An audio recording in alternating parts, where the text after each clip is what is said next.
Hello everyone, this is Saddam here और आज के इस वीडियो से हम स्टार्ट कर रहे हैं एनसीईआरटी क्लास 11th पॉलिटी।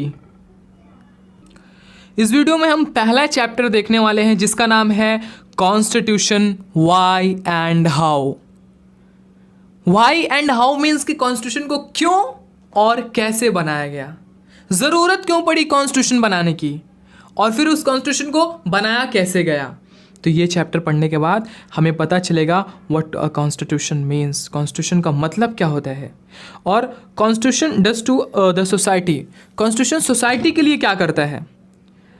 और थर्ड पॉइंट जो हमें जानने मिलेगा इस चैप्टर के through, how constitution govern the allocation of power in society, किस तरह से कॉन्स्टिट्यूशन किसी एक पर्टिकुलर को पावर्स देता है, जैसे किसी भी स्टेट का सीएम या पीएम है वो कैसे बना है वो चीज़ों को देता है। उसके बाद ये ठीक है, कॉन्स्टिट्यूशन का मतलब ये हो गया, सोसाइटी ये हो गई, पावर ऑफ एलोकेशन किसको कैसे देना है, वो सारी चीज़ें हमें कॉन्स्टिट्यूशन से पता चलती है, ठीक है। लेकिन what was the way in which the constitution of India was made, क्या तरीका था, बनाया कैसे गया होगा इसे, ये चीज़ों को हम इसमें देखने वाले हैं। तो चलिए स्टार्ट करते हैं। जो सबसे पहला डाउट हमें हमारे दिमाग में है अभी, why do we need a constitution, हमें कॉन्स्टिट्यूशन की ज़रूरत क्यों है, ये हमारे अभी डाउट है ना, तो इसको हम क्लियर करने वाले हैं। लेकिन उससे पहले ना वो सेम डाउट आ रहा है ना कि ठीक है हमें ज़रूरत क्यों है कॉन्स्टिट्यूशन की, वो सेकंड चीज़ है, लेकिन उससे पहले ये तो पता होना चाहिए कि व्हाट इज़ कॉन्स्टिट्यूशन, उसके फंक्शंस क्या है, और ये सोसाइटी के लिए क्या करता है कि नहीं, यही सारी चीज़ें अभी ऊपर देखें ना। और how does a constitution relate to our daily existence, किस तरह से कॉन्स्टिट्यूशन का हमारे डेली एग्जिस्टेंस पे इफेक्ट पड़ता है। और ठीक है, तो एनसीईआरटी खुद ही इसमें क्या कह रहा है, answering these questions is not as difficult as you might think, ये क्वेश्चंस का आंसर करना उतना डिफिकल्ट नहीं है जितना तुम सोच रहे हो। लेकिन ये डिफिकल्ट कब नहीं है, जब हम लोग पूरे चैप्टर को ध्यान से पढ़ेंगे। तो अपना फोकस बनाए रहिए, आगे बढ़ते हैं। जो पहला फंक्शन है कॉन्स्टिट्यूशन का वो क्या है, constitution allow us coordination and assurance. Constitution क्या करता है, कोऑर्डिनेशन अश्योरेंस को अलाउ करता है। ये मैंने क्या कह दिया, कोऑर्डिनेशन एंड अश्योरेंस। तो अब यही पूरे सेंटेंस को समझाने के लिए एक लॉन्ग स्टोरी के थ्रू एनसीईआरटी ने समझाया है। तो अभी आपको क्या करना है, आप सिर्फ ये मेन पॉइंट, ये पहला पॉइंट लिख लीजिए, ये वाला कॉन्स्टिट्यूशन अलाउस कोऑर्डिनेशन एश्योरेंस। अब इसको हम पूरी लाइन बाय लाइन समझने वाले हैं कि इसका मतलब क्या है, ठीक है। पढ़ते हैं। नोटबुक में आपने ये पॉइंट लिख लिया, कॉन्स्टिट्यूशन अलाउस कोऑर्डिनेशन एश्योरेंस, ठीक है। अब आपको क्या करना है, इमेजिन करना है। इमेजिन क्या करना है कि आप एक बहुत ही बड़े ग्रुप के मेंबर हो, आप क्या हो, बहुत ही बड़े ग्रुप के मेंबर हो। उसके बाद इमेजिन ये करना है कि वो ग्रुप में बहुत ये सारी कैरेक्टरिस्टिक्स हैं। कौन सी कैरेक्टरिस्टिक है कि उसमें अलग अलग धर्म के लोग हैं, कोई हिंदू है, कोई मुस्लिम है, कोई क्रिश्चियन है। इसके अलावा हिंदू मुस्लिम क्रिश्चियन के अलावा कोई ऐसा है जो कोई धर्म को नहीं मानता है, ठीक है। इमेजिन कर पा रहे हो आप कि ऐसा कोई ग्रुप है जहाँ पे अलग अलग धर्मों के लोग हैं। उसके बाद इसके अलावा उनके अलग अलग प्रोफेशन है, कोई डॉक्टर है, कोई इंजीनियर है, कोई फार्मर है, उनकी अलग अलग एबिलिटीज़, उनकी काबिलियत अलग है, उनके अलग हॉबीज़ हैं, उनके अलग टेस्ट है, उनके अलग everything from books to film. Means के किसी को पुरानी फिल्में पसंद है, किसी को नई फिल्में पसंद है, किसी को पुरानी किताबें पसंद है, किसी को नई किताबें पसंद है, कोई गरीब है, कोई अमीर है। इमेजिन कर पा रहे हो ना ऐसा ग्रुप जहाँ पे ये सारे डाइवर्सिटी है, कोई बूढ़ा है, कोई जवान है। इमेजिन कर पा रहे हो ना, करो। अब आगे इमेजिन करो, imagine further that members of this group are likely to have dispute over various aspects of life. हो सकता है कुछ चीज़ों को लेकर आपस में झगड़े हो, कोई कहे नहीं ये चीज़ सही है, सेकंड वाला कहेगा नहीं ये चीज़ सही है, थर्ड पर्सन आएगा कोई कहेगा नहीं मेरे हिसाब से दोनों भी गलत है, ये सही है। तो ऑब्वियसली झगड़ा तो होना ही है। अच्छा, आगे एनसीईआरटी क्या कहता है, कहता है should it be compulsory that every child be sent to school. अब क्या ये हर बच्चों का स्कूल जाना कंपलसरी रहेगा, क्या ये चीज़ पेरेंट डिसाइड करेंगे या गवर्नमेंट डिसाइड करेंगे। और how much should this group spend on it's safety and security, और कितना पैसा ये ग्रुप अपने सेफ्टी और सिक्योरिटी पे खर्च करेगा, ये कौन डिसाइड करेगा। क्या इन्हें पार्क बनाना चाहिए, नहीं बनाना चाहिए, ये कौन डिसाइड करेगा। क्या should the group be allowed to discriminate against some of its member, क्या जो कुछ मेंबर को डिस्क्रिमिनेट करें on the basis of colour, on the basis of gender, क्या ऐसा हो सकता है ना। कोई बोलेगा कि नहीं भाई ये करो, कोई बोलेगा नहीं भाई ये करो। अब जो भी सवाल आ रहे हैं उस ग्रुप के अंदर, जो भी हमने डिस्कस किया कि बच्चा स्कूल जाएगा कि नहीं जाएगा, पेरेंट्स अलाउ करेंगे बच्चों को या गवर्नमेंट अलाउ करेगी, या फिर पार्क बनेगा कि नहीं बनेगा, हर आदमी का एक अलग आंसर आने वाला है। कोई कहेगा नहीं भाई जाना चाहिए, कोई कहेगा नहीं जाना चाहिए, है ना। होगा कि नहीं, ऐसा होगा। But for all their diversity this group has to live together. भले ही सब में इख्तलाफात है, सबके अलग अलग थॉट्स है, सबके अलग अलग विचार है, लेकिन रहना तो उनको साथ में ही है कि नहीं। They require the cooperation of each other. एक दूसरे का साथ चाहिए कि नहीं। क्या एक आदमी जो पूरी सोसाइटी में रह रहा है, क्या वो अकेला रह सकता है? क्या बिना दूसरों की ज़रूरत के? नहीं, हर इंसान की दूसरे इंसान से ज़रूरत है, irrespective of religion, irrespective of colour, irrespective of creed. समझ में आ रही बात। तो ये इतनी सारी डाइवर्सिटी है, मतलब कोई ये है, कोई वो है, अलग अलग थॉट्स है। तो ऐसे में सारे ग्रुप पीसफुली, शांति के साथ एक साथ कैसे रह सकते हैं? सोचो। अब एनसीईआरटी वो जो हमने पॉइंट लिखा हुआ है ना, constitution allow us coordination and assurance, उसको समझाने के लिए ये समझाना चाह रहा है कि इमेजिन करो आप ऐसे सोसाइटी में जहाँ पे अलग धर्म के लोग हैं, अलग अलग प्रोफेशन है, अलग हॉबीज़ है, अलग टेस्ट है, अलग बुक्स पढ़ने वाले हैं, अलग मूवीज़ देखने वाले हैं। तो सोचो क्या सारे लोग एक साथ सुकून से कैसे रह सकते हैं?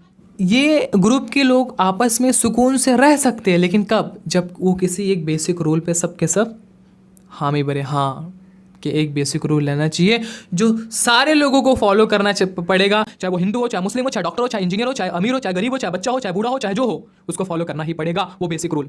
अगेन एक क्वेश्चन आता है कि why will the group need certain basic rules. अब एक ग्रुप को ऐसे बेसिक रूल की ज़रूरत क्यों है? अच्छा, ज़रूरत क्यों है सोचने से पहले ये सोचो, अगर what would happen in the absence of some basic rules, क्या होगा अगर ये बेसिक रूल्स नहीं रहे? तो आपस में झगड़े हो गए। समझ लो कोई बोलेगा कि भाई चोरी करना गलत बात नहीं है, मैं तो चोरी करूँगा, कोई बोलेगा नहीं चोरी करना गलत बात है क्या? झगड़े होंगे, फसाद होगा कि नहीं? Every individual would be insecure simply because they would not know what members of this group could do to each other. सब लोग सेफ नहीं फील करेंगे क्योंकि हर कोई सोचेगा कि सब अपनी ज़िंदगी के मालिक है, कोई कुछ भी कर सकता है, कोई किसी को भी मार सकता है, कोई रोकने वाला नहीं है, कोई रूल्स एंड रेगुलेशंस नहीं है। आज हम जो है कहीं ना कहीं पुलिस का भी तो डर रहता है, अगर हम बहुत सारी चीज़ों से बचते हैं तो अगर समझो ऐसे सोसाइटी जहाँ पे पुलिस है ही नहीं है, तो फिर जो स्ट्रांग रहेगा वो तो गरीबों को जो है एकदम वो कर देगा, क्या बोलते हैं, सता डालेगा है कि नहीं? Who could claim right over what, कौन किसके ऊपर क्या राज करेगा, या फिर कौन किसके ऊपर सुप्रियोरिटी रहेगी, ये कौन डिसाइड करेगा? Any group will need some basic rules that are publicly promulgated. हर ग्रुप को कुछ ऐसे बेसिक रूल्स की ज़रूरत है जो पब्लिकली अनाउंस्ड हो कि ये सारे रूल्स हैं और सबको फॉलो करना पड़ेगा, and known to all members of that group to achieve minimal degree of coordination. जिसकी वजह से क्या होगा कि हम क्या कर पाएंगे, एक दूसरे को कोऑर्डिनेट कर पाएंगे। तो ये जो कोऑर्डिनेशन है मीन्स ना कि हम लोग एक बेसिक रूल्स पे चल पाएंगे। आई होप आप समझ पा रहे होंगे कि क्यों कोऑर्डिनेशन ज़रूरी है, और कोऑर्डिनेशन आएगा कैसे, जब हमारे सोसाइटी में कोई ऐसा बेसिक रूल्स रहेगा कि अगर चोरी कोई करता है तो उसको सज़ा मिलेगी। ये सारे रूल्स रहेंगे तब जाके एक कोऑर्डिनेशन होगा सोसाइटी में। But these rules must not only be known. ऐसा भी नहीं होनी चाहिए कि ये रूल्स क्या हो, सिर्फ ठीक है ये रूल्स है लेकिन उसका इम्प्लीमेंटेशन नहीं हो रहा है। They must also be enforceable, मतलब अगर कोई नहीं करता है तो उसको सज़ा दी जाएगी। समझ में आ रही है? Okay. If citizen have no assurance that other will follow these rules, they will themselves have no reason to follow these rules. अब अगर रूल्स बन रहे हैं तो फिर पब्लिक को अश्योर करना पड़ेगा कि नहीं ये रूल सबको फॉलो करना है। ऐसा नहीं हुआ तो एक सोचेगा जब कोई फॉलो ही नहीं कर रहा है तो मैं क्यों फॉलो करूं, लेकिन नहीं, सबको ये रूल्स फॉलो करना पड़ेगा। Saying that the rules are legally enforceable gives an assurance to everybody that other will follow these, for if they do not do so they will be punished. अगर कोई नहीं फॉलो कर रहा है तो उसे लीगली इन्फोर्स किया जाएगा, और इस तरह से पब्लिक को अश्योरेंस रहेगा हाँ कि अगर ये जो रूल्स इंप्लीमेंट हुए हैं अगर कोई नहीं फॉलो कर रहा है तो उसे क्या होगा, इन्फोर्स किया जाएगा, उसे पनिश किया जाएगा। तो जो अभी तक ये जो पूरी कहानी हम पढ़े ना, एक ग्रुप में ऐसे ऐसे लोग हैं आपस में झगड़े हो रहे हैं, फिर ऐसे में क्या चीज़ है जो कि सबको मिनिमल कोऑर्डिनेशन करा सकती है, वो चीज़ क्या है, कुछ बेसिक रूल्स। और यही बेसिक रूल्स है जो है ना, the first function of constitution is to provide set of basic rules that allow for minimal coordination amongst the member of society. और यही हमारा पहला फंक्शन है जो प्रोवाइड करता है कुछ बेसिक रूल जिसकी वजह से सोसाइटी में minimal coordination amongst the member of a society हो पाती है। समझ में आ रही बात? तो ये था पहला फंक्शन। आई होप समझ में आया होगा आप लोगों को। सेकंड जो फंक्शन है कॉन्स्टिट्यूशन का, specification of decision making powers. Specification of decision making power, ये क्या है इसको अब डिटेल में समझते हैं, ठीक है। अच्छा, हम लोग ने why do we need constitution से स्टार्ट किए थे, लेकिन अभी तक इसका आंसर नहीं आया था कि व्हाट इज कॉन्स्टिट्यूशन। क्यों नहीं आया था? क्योंकि एनसीईआरटी को पता है कि अगर हम बता देंगे स्टार्टिंग में व्हाट इज़ कॉन्स्टिट्यूशन तो बहुत लोगों को नहीं समझ में आने वाला है। इसीलिए वो इमेजिन करा के एक सोसाइटी का मेंबर बना के वहाँ पे क्या झगड़े हो रहे हैं, कुछ रूल्स चाहिए। तो अब वो जो रूल्स है ना, वो जो रूल्स सोसाइटी के अंदर इम्प्लीमेंट किया जा रहा है वही क्या है, कॉन्स्टिट्यूशन है। कैसे देखते हैं।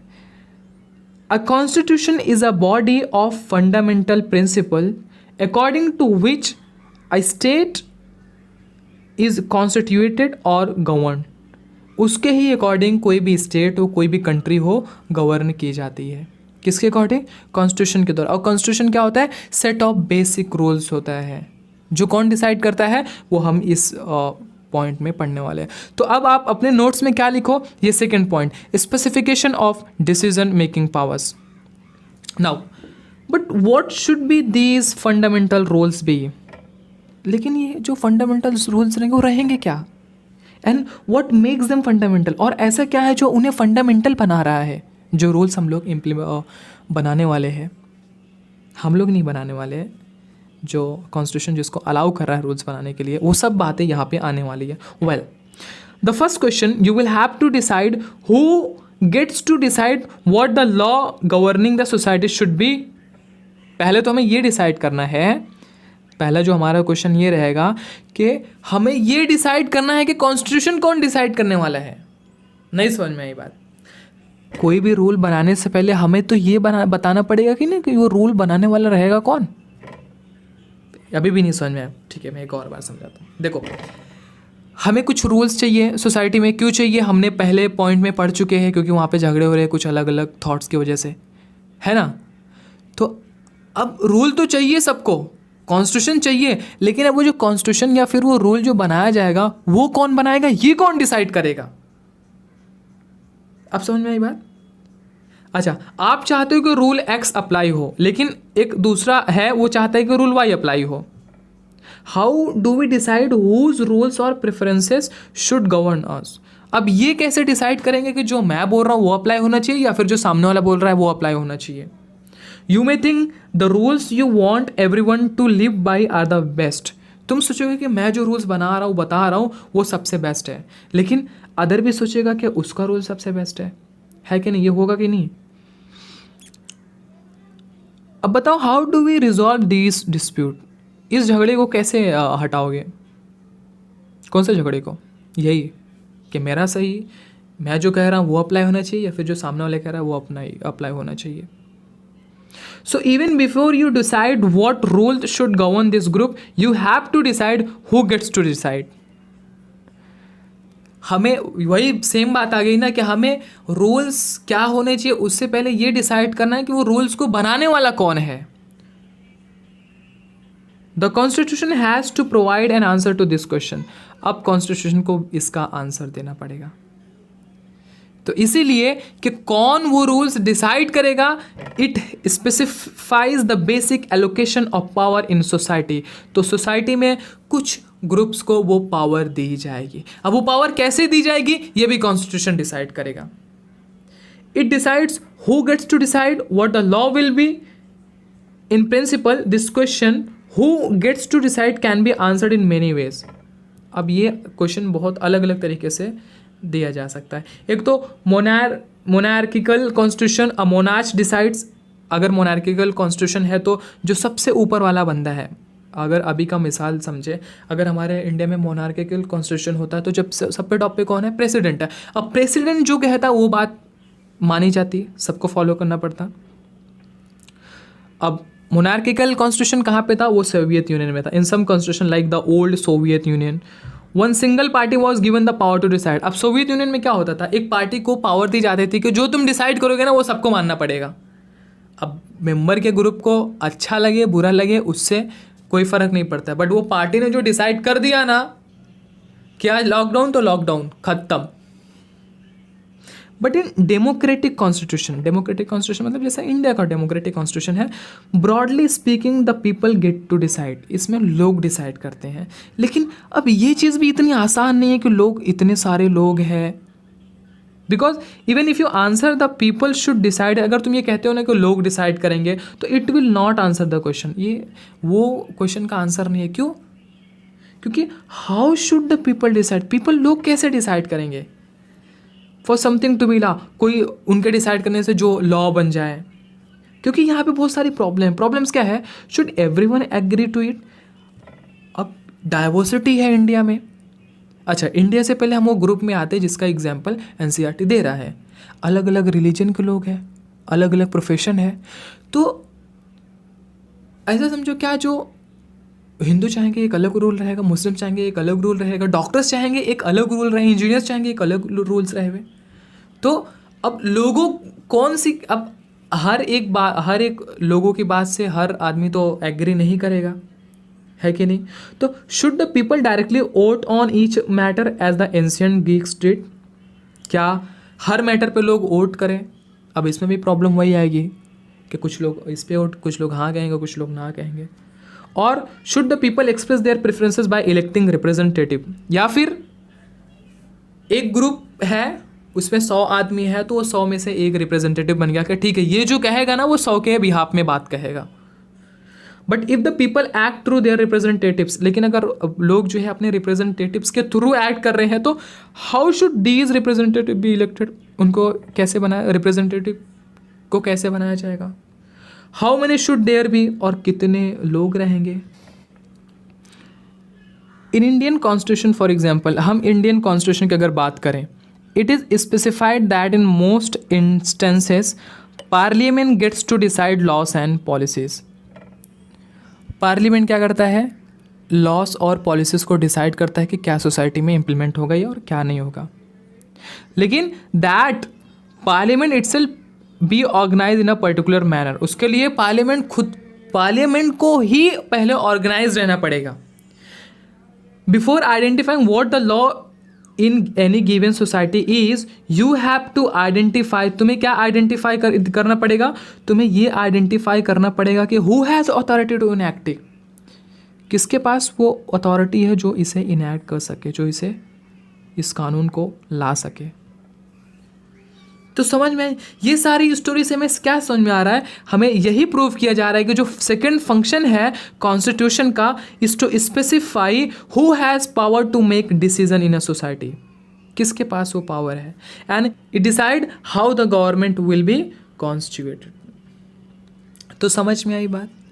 यहाँ पे एनसीईआरटी क्या बताना चाह रहा है, ठीक है हम लॉ लाना चाह रहे हैं, हम रूल्स लाना चाह रहे हैं, हम सोसाइटी में रूल्स इम्प्लीमेंट करना चाह रहे हैं, लेकिन वो रूल्स बनाएगा कौन, और कौन बनाएगा उसे डिसाइड कौन करेगा? तो ये क्या था? सेकंड फंक्शन है। तो कॉन्स्टिट्यूशन क्या डिसाइड करता है कि किसको पावर देना है, कौन क्या करेगा। थर्ड फंक्शन क्या है कॉन्स्टिट्यूशन का? Limitations on the power of government. Government की पावर पे लिमिट लगाना। अब गवर्नमेंट की पावर पे लिमिट लगाने की ज़रूरत क्यों पड़ गई? कॉन्स्टिट्यूशन ऐसा क्यों कर रहा है? पढ़ते हैं इसके लिए। But this is clearly not enough. Suppose imagine करो, you decided who had the authority to make decisions. तुमने डिसाइड कर लिया कि कौन लॉ बनाएगा। बट देन तुमने जिसको अथॉरिटी बनाया लॉ पास करने के लिए, उसने कुछ ऐसा लॉ पास कर दिया जो एकदम से अनफेयर है, एकदम से गलत है। Suppose it prohibited you from practising your religion for instant. Example के लिए ऐसा समझो, कोई ऐसा लॉ आ गया जो तुम्हारे आस्था, तुम्हारे रिलीजन को हर्ट कर रहा है, हमारे सेंटिमेंट्स को हर्ट कर रहा है। और it enjoined that cloths of certain color were prohibited। या फिर ऐसा बोला जा रहा है कि आज से जो है रेड कलर या ग्रीन कलर या वाइट या ब्लैक कलर के कपड़े ban.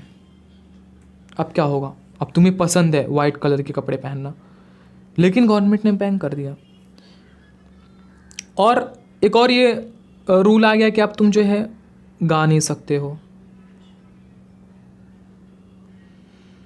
That people who belong to a particular group, caste or religion would always have to serve others and would not be allowed to retain any property।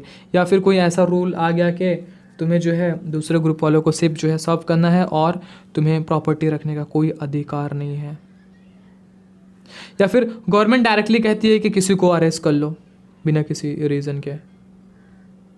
और that only people of certain skin colour would be allowed to draw water from wells. या फिर जो गोरा है या फिर ये group के ही लोग कुएं से पानी भर सकते हैं, ऐसा कोई रूल इमेजिन करो, इमेजिन कराया जा रहा है। You would obviously think these laws were unjust and unfair. तुम यही सोचोगे ना कि ये कितना मतलब अनजस्ट अनफेयर है, डिस्क्रिमिनेट किया जा रहा है। And even though they were passed by the government had come into existence based on certain procedure, there would be something obviously unjust about the government in enacting these law। अब ये unfair है लेकिन फिर भी ये law पास हो गया, तो अब इसको रोकने वाला भी तो कोई हो चाहिए ना। गवर्नमेंट का जो मन कर रहा है करे जा रही है, जैसे कि बहुत सारे एग्जांपल्स दिया गया है इसमें कि ये सारे डिस्क्रिमिनेशन होने चालू हो गए। तो अब कॉन्स्टिट्यूशन क्या करता है? गवर्नमेंट की पावर्स पे भी लिमिटेशंस लगाता है। तो तीसरा जो फंक्शन है, the third function of constitution is to set some limits on government can impose on its citizen. These limits are fundamental in the sense of government may never trespass. कुछ ऐसे fundamental rights है जो government कभी जो है trespass नहीं कर सकती है। तो इसी तरह से तीसरा फंक्शन क्या है कॉन्स्टिट्यूशन का? क्या है? Limitations on power of government. तो ये क्या है? तीसरा फंक्शन है। Constitution limits the power of government in many ways. अलग अलग तरीके से कॉन्स्टिट्यूशन गवर्नमेंट के पावर्स को लिमिट करता है। कैसे? The most common way of limiting the power of government is to specify certain fundamental rights that all of us possesses as citizens. तो जो सबसे मोस्ट कॉमन वे है ना, वो एक ऐसा समझो कि कॉन्स्टिट्यूशन सिटीजन्स को फंडामेंटल राइट्स देता है कि ये जो फंडामेंटल राइट्स है इसको गवर्नमेंट वायलेट नहीं कर सकती है। अब वो फंडामेंटल राइट जो है ना, वो कॉन्स्टिट्यूशन टू कॉन्स्टिट्यूशन वेरी करते हैं। कॉन्स्टिट्यूशन टू कॉन्स्टिट्यूशन वेरी करने का मतलब क्या? डिपेंड करता है कि कौन सी कंट्री का कैसा कॉन्स्टिट्यूशन है। जैसे but most constitution will protect a basic cluster of rights. ज़्यादातर कॉन्स्टिट्यूशन क्या करेंगे? जो बेसिक राइट्स हैं उसको प्रोटेक्ट करेंगे। Citizens will be protected from being arrested arbitrarily and for no reason. बिना किसी वजह के गवर्नमेंट किसी सिटीजन को अरेस्ट नहीं कर सकती। This is the basic fundamental right. This is one of the basic limitations upon the power of government. ये एक समझो एक बेसिक लिमिटेशन है गवर्नमेंट की पावर पे कि बिना किसी वजह के किसी को अरेस्ट नहीं किया जा सकता। Citizens will normally have the right to some basic liberties और सिटीजन्स के पास कुछ चीज़ों की आज़ादी होगी। क्या है वो चीज़ें? Freedom of speech, freedom of speech, freedom of conscience, freedom of association, freedom of conduct and trade और बिजनेस, कि गवर्नमेंट इन चीज़ों पर रोक नहीं लगा सकती है। बट इन प्रैक्टिस अगर कभी these right can be limited during times of national emergency. Constitution ये भी कहता है कि अगर मान लो कभी नेशनल इमरजेंसी हो गई तो इन फंडामेंटल राइट्स पर भी लिमिट लगाया जा सकता है। And the constitution specify the circumstances under which this right में बी विदड्रॉन। और कॉन्स्टिट्यूशन ये भी बताता है कि वो कौन से हालात होंगे। जैसे अभी लॉकडाउन का टाइम आया, कोरोना का टाइम आया, तो गवर्नमेंट ने लॉकडाउन लगाया, लोगों को घरों से निकलना बैन था, समझो कि घर से जो निकल रहा था उसको पुलिस मार रही थी। तो ये तो फंडामेंटल राइट में आता है ना, कोई कहीं पे भी घूम सकता है, लेकिन नहीं, नेशनल इमरजेंसी के टाइम उसको विड्रॉ किया जा सकता है, फंडामेंटल राइट्स को भी। तो इस तरह से कॉन्स्टिट्यूशन जो है गवर्नमेंट पे भी लिमिटेशंस लगाती है और फंडामेंटल राइट्स को भी कब विड्रॉ किया जाता है वो भी हमें कॉन्स्टिट्यूशन ही बताता है। तो ये था हमारा third function of constitution. Fourth function of constitution is aspirations and goals of a society. देखो, जो बहुत पुराने कॉन्स्टिट्यूशंस थे ना, उसमें दो चीज़ें, डिसीजन मेकिंग पावर का एलोकेशन और limits to the government power, ये दो चीज़ों की क्या रहती थी? रूल्स एंड रेगुलेशन रहते थे कि किस पे किसको क्या कितनी पावर दी जाए और गवर्नमेंट की पावर पे क्या कितनी लिमिट रहे, कितना वो पावर का इस्तेमाल कर सकते हैं, ये सारी चीज़ें, वो सारी उस चीज़ों को देखकर रूल बनाए जाते थे। लेकिन जो 20th सेंचुरी में कॉन्स्टिट्यूशन आया, जिसमें इंडियन कॉन्स्टिट्यूशन क्या है, एक फाइनेस्ट एग्जाम्पल है, क्या है, एक मिसाल है कि हमारा कॉन्स्टिट्यूशन क्या करता है, it also provide an enabling framework for the government to do certain positive thing. ये क्या करता है, एक फ्रेमवर्क क्रिएट करता है गवर्नमेंट के लिए, ताकि गवर्नमेंट कुछ पॉजिटिव चीज़ें कर सकते हैं। क्यों? To express the aspirations and goals of a society. The Indian constitution was particularly innovative in this respect. इस मामले में इंडियन कॉन्स्टिट्यूशन क्या था, एक इनोवेशन था। क्यों ऐसा क्यों कहा जा रहा है? क्योंकि देखो, societies with deep entrenched inequalities of various kind, कुछ सोसाइटीज जिन्हें जो है ना बहुत सारी चीज़ों में उनके साथ इनइक्वालिटीज होती हैं, भले ही उनके साथ समाज में इनइक्वालिटीज हो रही है, लेकिन जो हमारा कॉन्स्टिट्यूशन है ना, हमारा कॉन्स्टिट्यूशन वो उनको भी वो पावर देता है कि वो गवर्नमेंट को लिमिट करे, उनको भी वोटिंग का राइट है, उनको भी एजुकेशन का राइट है, उनको भी राइट टू स्पीच का राइट है। तो ये चीज़ें ना हर एक के लिए है। समझ में आ रही बात? They will also have to enable and empower the government to take positive measures to overcome the form of inequality or deprivation। मतलब कि हमारा कॉन्स्टिट्यूशन ऐसा है, महान है कि ऐसी सोसाइटीज जिनके साथ आज भी इनइक्वालिटीज होती है, लेकिन कॉन्स्टिट्यूशन हमारा उन्हें भी इक्वल राइट्स दे रहा है। ये हमारे कॉन्स्टिट्यूशन की महानता है। For example, India aspired to be a society that is free of caste discrimination. India चाहता है एक ऐसी सोसाइटी बनना जो किसी भी तरह के कास्ट डिस्क्रिमिनेशन से एकदम फ्री हो। अगर if this is our society's aspiration, अगर ये हमारे समाज का गोल है, ये हमारे समाज का एस्पिरेशन है, तो गवर्नमेंट को हर हाल में the government will have to be enabled और empowered to take all the necessary steps to be achieve this goal. तो गवर्नमेंट को हर हाल में वो कदम उठाना पड़ेगा इस गोल को अचीव करने के लिए। कौन से गोल को अचीव करने के लिए? ये अगर इंडिया का समाज ये चाहता है कि हमारे देश से पूरी तरह से कास्ट डिस्क्रिमिनेशन निकल जावे, तो गवर्नमेंट को उस पर चलना ही पड़ेगा। उसको अचीव करने के लिए हर एक ज़रूरी कदम उठाने ही पड़ेंगे, अगर ये हमारे समाज के लोगों के एस्पायर है, लोगों की गोल है। तो इन कंट्रीज़ लाइक साउथ अफ्रीका, जैसे एक देश है साउथ अफ्रीका, अगर हम उनकी हिस्ट्री पढ़े ना, तो वहाँ पे रेशियल डिस्क्रिमिनेशन था, काला, ब्लैक एंड वाइट का बहुत ज़्यादा ही वहाँ पे कंट्रोवर्सी थी। Its new constitution had to enable the government to end racial discrimination. इसका जो नया कॉन्स्टिट्यूशन में, उन्हें गवर्नमेंट को कुछ ऐसा कदम उठाना था कि रेशियल डिस्क्रिमिनेशन वहाँ से ख़त्म हो जाए। मोर पॉजिटिवली, अ कॉन्स्टिट्यूशन में इंश्राइन the aspirations of a society. Constitution क्या करता है? सोसाइटी के एस्पिरेशंस और गोल को प्रोटेक्ट करता है। The framers of the Indian constitution for example thought, जो इंडियन कॉन्स्टिट्यूशन को बनाने वाले थे, उन्होंने सोचा कि ईच इंडिविजुअल हर एक इंसान इन द सोसाइटी, जो सोसाइटी में रहता है, should have all that is necessary for them, वो हर चीज़ें होनी चाहिए जो उसके लिए ज़रूरी है, to lead a minimal dignity and social self respect, एक ऐसी ज़िंदगी जहाँ पे उसका खुद का आत्मसम्मान और उसकी मान मर्यादा रहे, उसके साथ साथ मिनिमम मटेरियल वेलबींग, और उसके मिनिमम मटेरियल वेलबींग मीन्स के मिनिमम कम से कम उसके लिए रहने के लिए घर, खाने के लिए खाना और पहनने के लिए कपड़ा होना चाहिए, उसके साथ साथ education etcetera. Indian constitution enables the government to take positive welfare measures, some of which are legally enforceable.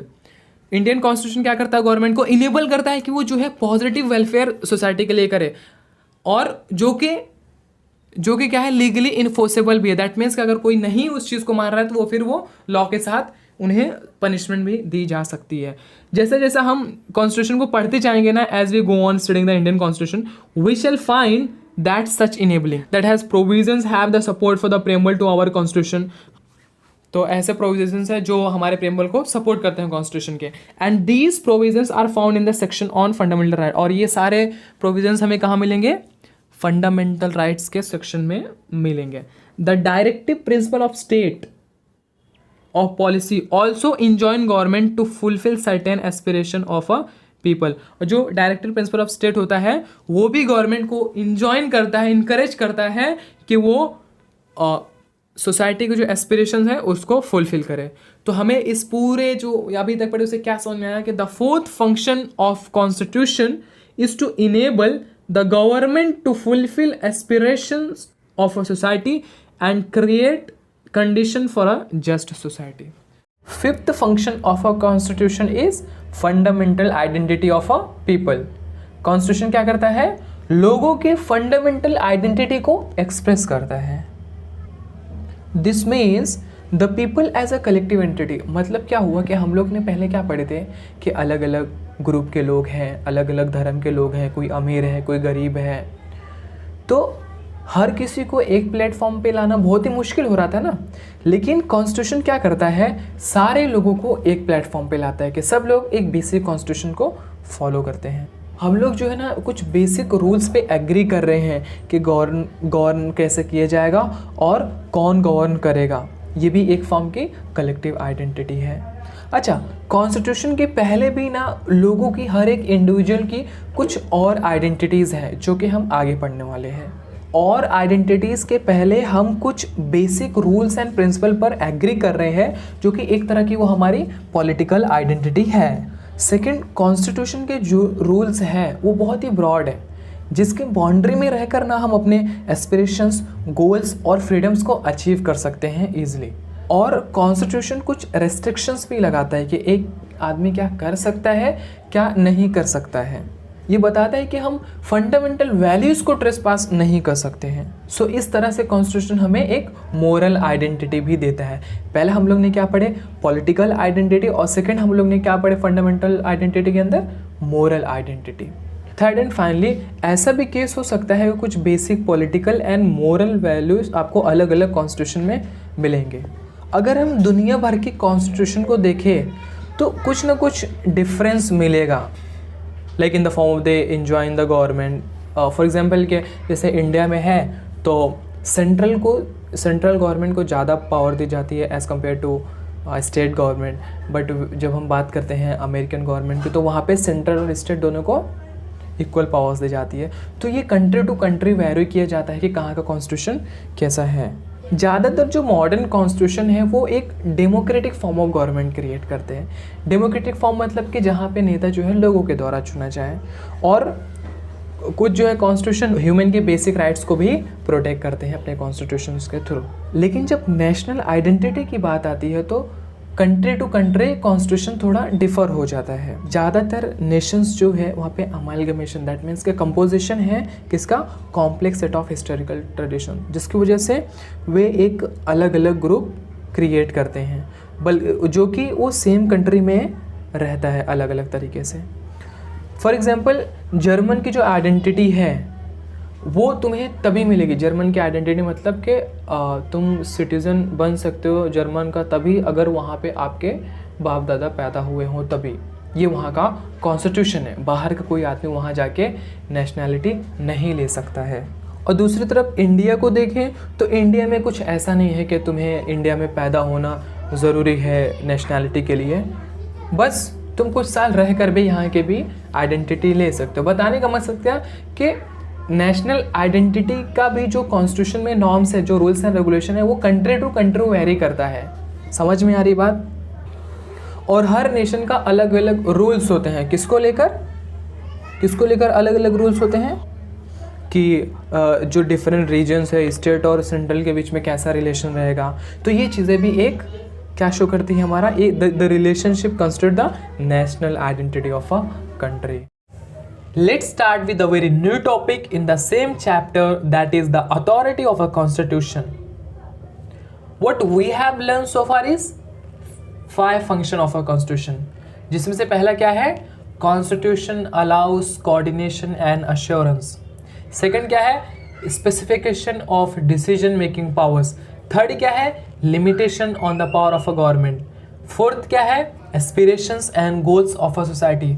Final क्या है, फिफ्थ एंड फाइनल क्या है, fundamental identity of a people. यही फंक्शंस हमें बताते हैं कि ज़्यादातर सोसाइटीज़ में कॉन्स्टिट्यूशन क्यों होता है।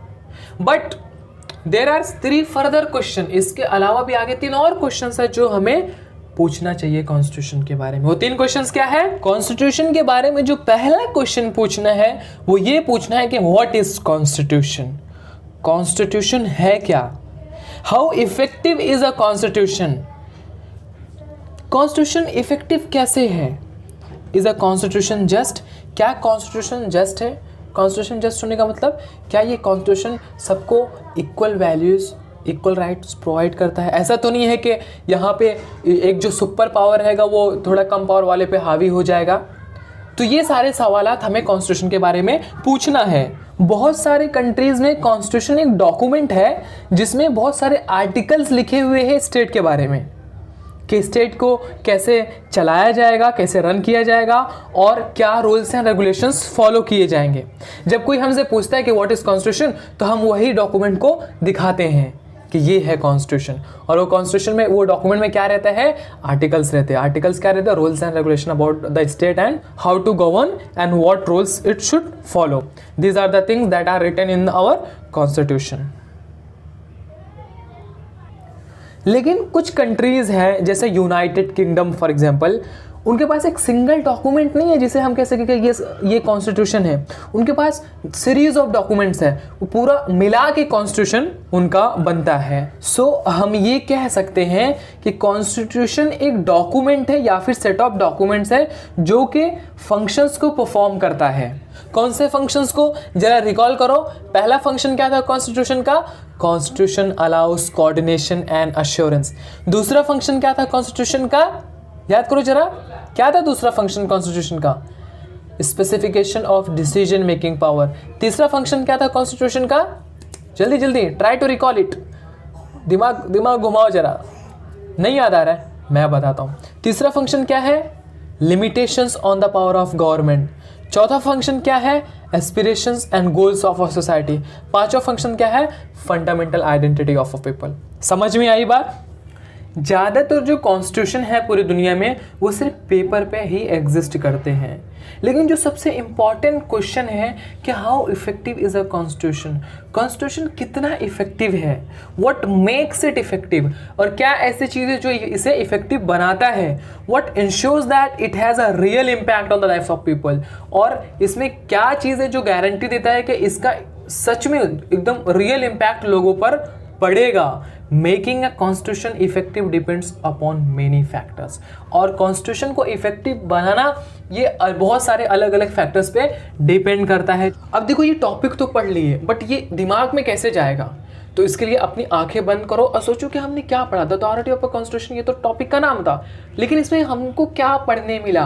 तो पहली चीज़ जो पढ़ने मिली वो क्या मिली, व्हाट इज कॉन्स्टिट्यूशन। कॉन्स्टिट्यूशन क्या है, एक डॉक्यूमेंट है या फिर सेट ऑफ डॉक्यूमेंट्स है जो कि फंक्शंस को परफॉर्म करता है। This was the first thing that we learn from this topic. Second चीज़ ये थी कि how effective a constitution is, कि हमारा कॉन्स्टिट्यूशन या फिर कोई भी कॉन्स्टिट्यूशन कितना इफेक्टिव है। तो ये चीज़ का हमें आंसर क्या मिला कि ये मल्टीपल फैक्टर्स पे डिपेंड करता है। लास्ट में एक छोटी सी लाइन थी। और इसके अलावा एक चीज़ और वहाँ पे यूके का एग्जाम्पल दिया हुआ था, जिसमें ये बताया गया था कि ज़रूरी नहीं कि सिर्फ एक डॉक्यूमेंट को कॉन्स्टिट्यूशन कहा जाए, बल्कि सीरीज ऑफ या फिर सेट ऑफ डॉक्यूमेंट्स को भी कॉन्स्टिट्यूशन कहा जा सकता है, या फिर यूके में कहते हैं। समझ में आई बात? I hope now you are confident enough to write any answer if any question comes from this topic. Okay, last video में एक पॉइंट हम पढ़े थे, how effective is a constitution. इसका आंसर हमें क्या मिला था? Making a constitution effective depends upon many factors. बहुत सारे फैक्टर्स पे डिपेंड करता है कि कॉन्स्टिट्यूशन इफेक्टिव है कि नहीं है। उसी में जो पहला फैक्टर है वो ये है मोड ऑफ प्रमलगेशन, कि कॉन्स्टिट्यूशन को डिक्लेयर करने का तरीका क्या था। This refers to how a constitution comes into being, कि कॉन्स्टिट्यूशन वजूद में कैसे आया। Who crafted the constitution, constitution को किसने बनाया और उनके पास कितनी अथॉरिटी थी।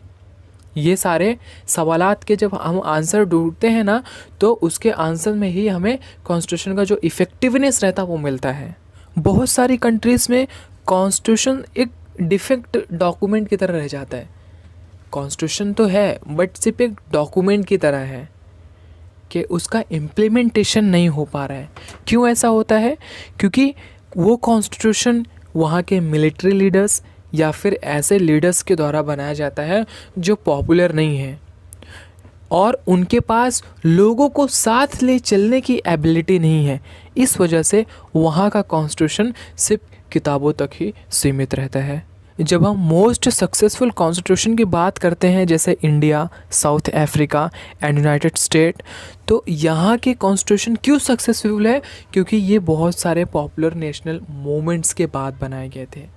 पॉपुलर नेशनल मूवमेंट क्या होता है कि सारे लोगों ने इकट्ठा होके उस वक्त जिसकी भी राजशाही थी कंट्री पर, उनके खिलाफ लड़ा, फिर सब लोगों ने मिलकर अपना खुद का एक कॉन्स्टिट्यूशन बनाने की नींव रखी। इस वजह से ये कॉन्स्टिट्यूशन इफ़ेक्टिव है। हालांकि इंडिया का जो कॉन्स्टिट्यूशन है वो कॉन्स्टिट्यूएंट असेंबली के द्वारा 1946 से 1949 के बीच में बनाया गया था, और नेशनल मूवमेंट की वजह से अलग अलग सेक्शन के लोगों को साथ लेकर चलना आसान हुआ था। हमारा कॉन्स्टिट्यूशन इतना लेजिटिमेट कैसे है? क्योंकि ये कॉन्स्टिट्यूएंट असेंबली के द्वारा बनाया गया, और कॉन्स्टिट्यूएंट असेंबली में ऐसे लोग थे जो नेशनल मूवमेंट्स के पार्टिसिपेंट्स थे, और उन लोगों पर लोगों का बहुत ज़्यादा ही ट्रस्ट और रेस्पेक्ट था। क्यों था? क्योंकि उन्हें पता था कि ये लोग जो भी करेंगे देश के हित के लिए करेंगे, अपने पर्सनल फ़ायदे के लिए नहीं। तो इसलिए भी हमारा कॉन्स्टिट्यूशन इफ़ेक्टिव है। कुछ कंट्रीज़ का कॉन्स्टिट्यूशन फुल फ्लेज रेफरेंडम है। दैट मीन्स कि अगर उन्हें कोई भी आर्टिकल, कोई भी चीज़ कॉन्स्टिट्यूशन में ऐड ऑन करना है, तो फिर वोट के ज़रिए लोगों से वोट लेंगे कि ये चीज़ होनी चाहिए कि नहीं होनी चाहिए, उसके बेसिस पे ऐड कर देंगे। बट ये इतना लेजिटिमेट सोल्यूशन नहीं है। क्यों? क्योंकि सपोज़ 51% लोग हाँ कह रहे हैं, 49 ना कह रहे हैं, क्योंकि वोट ज़्यादा लोग दे रहे हैं कि होना चाहिए, तो तुम इस चीज़ को ऐड कर दे रहे हो, लेकिन 49% तो ना भी बोल रहे हैं। तो इसके लिए ये सबके लिए इक्वल राइट्स नहीं दे रहा है। 49% तो नाराज़ ही है ना, भले ही 51% एग्री करते हो। तो इसलिए हमारे इंडियन कॉन्स्टिट्यूशन जो है कभी भी रेफरेंडम के कॉन्सेप्ट को नहीं यूज़ किया, बल्कि हम ऐसे लीडरों को चुने जो कि खुद भी नेशनल मूवमेंट्स के पार्टिसिपेंट थे, और उनका गोल जो है इंडिया को बनाना था, ना कि खुद पर्सनल फ़ायदे के लिए उनका कोई भी इंटेंशन नहीं था। हालांकि the constitution itself was not subjected to a referendum, लेकिन लोगों ने कॉन्स्टिट्यूशन को अडॉप्ट किया, इसके रूल्स को माना। तो जिन्होंने कॉन्स्टिट्यूशन को बनाया, उनका जो सपना था इस कॉन्स्टिट्यूशन को लेकर, वो साकार नज़र आता है। Debate over constitution making in Nepal. Constitution बनाना इतना आसान भी नहीं होता है। इसके लिए नेपाल एक एग्जाम्पल है। क्यों? क्योंकि 1948 से लेकर नेपाल हैज़ हैड 5 कॉन्स्टिट्यूशन, उसके बाद 5 कॉन्स्टिट्यूशन है। 1948 में बनाया गया था, 1951, 1959, 1962 एंड 1990। और ये सारे कॉन्स्टिट्यूशन को किंग ऑफ नेपाल के द्वारा एक्सेप्ट कर लिया गया था। जो 1990 का कॉन्स्टिट्यूशन था उसमें मल्टी पार्टी कंपटीशन इंट्रोड्यूस्ड किया गया, लेकिन उसमें भी कहीं ना कहीं पावर्स जो होती थी वो किंग के पास ही रहती थी। बहुत सालों तक नेपाल में गवर्नमेंट बनाने के लिए आंदोलन भी चले। नेपाल का जो सबसे बड़ा इशू था वो मोनार्किकल फॉर्म ऑफ गवर्नमेंट था, कि वहाँ पे सबसे ज़्यादा पावर किसके पास रहती थी, किंग के पास। नेपाल में कुछ ग्रुप ये चाहते थे कि मोनार्किकल फॉर्म ऑफ गवर्नमेंट को गिरा के रिपब्लिकन फॉर्म ऑफ गवर्नमेंट को बनाया जाए। कुछ का ये बिलीफ था कि मोनार्किकल फॉर्म ही गवर्नमेंट रहे, लेकिन जो राजा की पावर्स है उसको थोड़ा सा कम कर दी जाए। और राजा खुद भी नहीं चाहता था अपने पावर्स को कम करना, तो इसलिए उसने क्या किया, 2002 में सारी की सारी पावर्स उसने खुद ही ले ली। बहुत सारी पॉलिटिकल पार्टीज़ और ऑर्गेनाइजेशंस ने न्यू कॉन्स्टिट्यूएंट असेंबली की डिमांड की, मतलब नया कॉन्स्टिट्यूशन असेंबली बनाने की डिमांड की। नेपाल में जो सबसे ज़्यादा स्ट्रगल जिस पार्टी का रहा कॉन्स्टिट्यूएंट असेंबली को बनाने में, वो पार्टी थी the communist party of Nepal. Finally under pressure of popular agitation, बहुत ज़्यादा आंदोलन होने की वजह से राजा को एक नई गवर्नमेंट इंस्टॉल करना ही पड़ा। इस तरह किंग्स की सारी पावर्स गवर्नमेंट को मिल गई और 2008 में नेपाल एक डेमोक्रेटिक रिपब्लिक कंट्री बना। फाइनली 2015 में नेपाल ने एक नया कॉन्स्टिट्यूशन अडॉप्ट किया। नेपाल के कॉन्स्टिट्यूशन के बारे में इतना सब कुछ बताने का मकसद यही है एनसीईआरटी का, कि हमारा कॉन्स्टिट्यूशन जो 1949 में बना आज तक सक्सेसफुली सारी चीज़ों को रन कर रहा है, गवर्नमेंट हो, सेंट्रल गवर्नमेंट हो।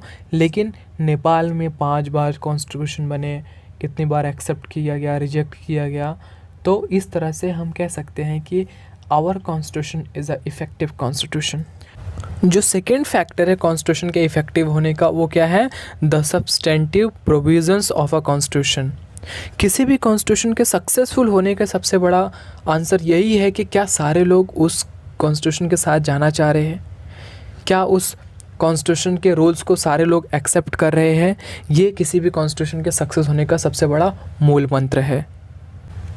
अगर सोचो मेजॉरिटी जो ग्रुप है, अगर वो माइनॉरिटीज़ को सता रहा है कॉन्स्टिट्यूशन की वजह से, अगर मेजॉरिटीज़ को ज़्यादा पावर मिल गई है, तो माइनॉरिटी वो कॉन्स्टिट्यूशन के साथ क्यों जाएगा। अगर मान लो कोई ऐसा ग्रुप है जिसको ज़्यादा पावर दी गई है एज़ कम्पेयर टू दूसरे ग्रुप के, तो दूसरा ग्रुप उस कॉन्स्टिट्यूशन के साथ क्यों जाएगा, है कि नहीं।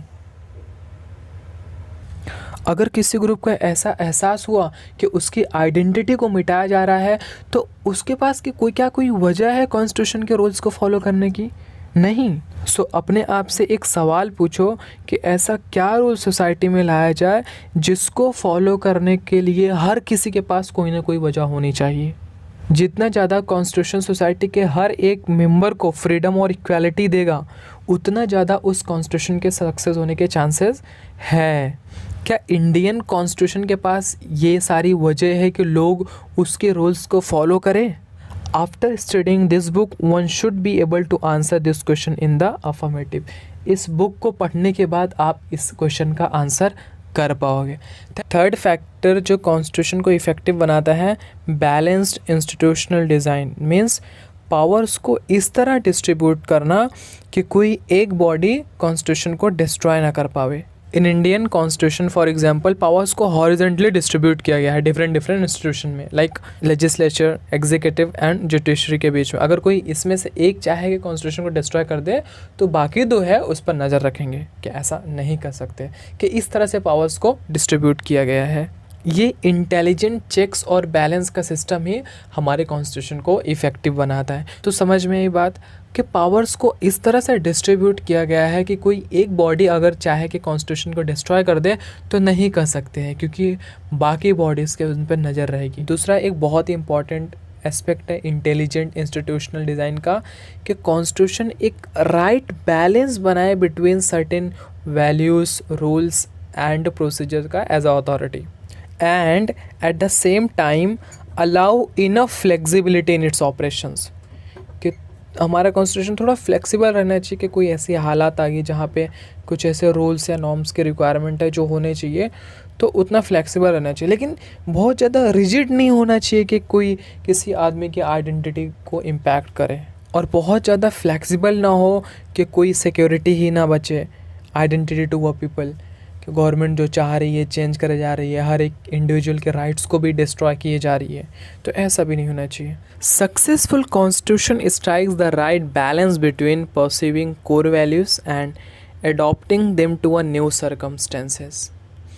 कि एक जो सक्सेसफुल कॉन्स्टिट्यूशन होता है वो एक बैलेंस बना के रखता है कोर वैल्यूज़ और कोई नया रूल ला रहे कॉन्स्टिट्यूशन में, उन दोनों के बीच में। लेकिन ऐसा ना हो कि कोई नए रूल की वजह से फंडामेंटल राइट्स जो है उस पर इफ़ेक्ट पड़े। समझ में आ रही बात? और हमारा कॉन्स्टिट्यूशन लिविंग डॉक्यूमेंट क्यों है?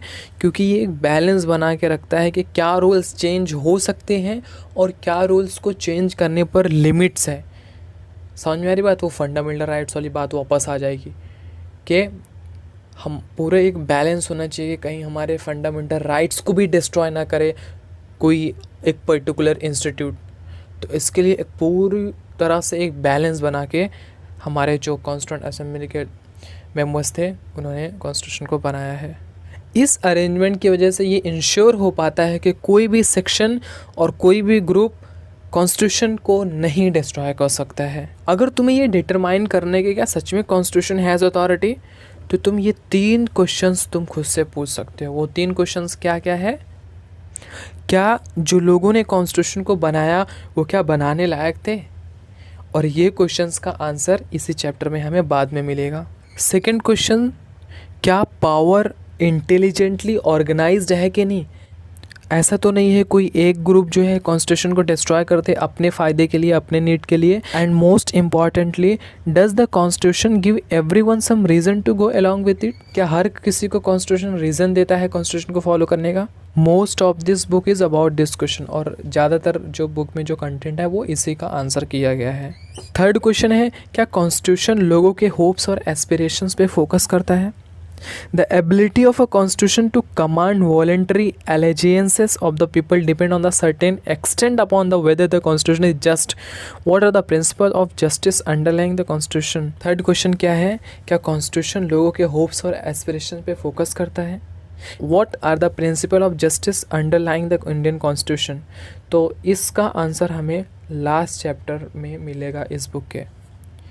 तो हमने ये 3 जो मेन टॉपिक्स पढ़े अभी, वो किस लिए पढ़े?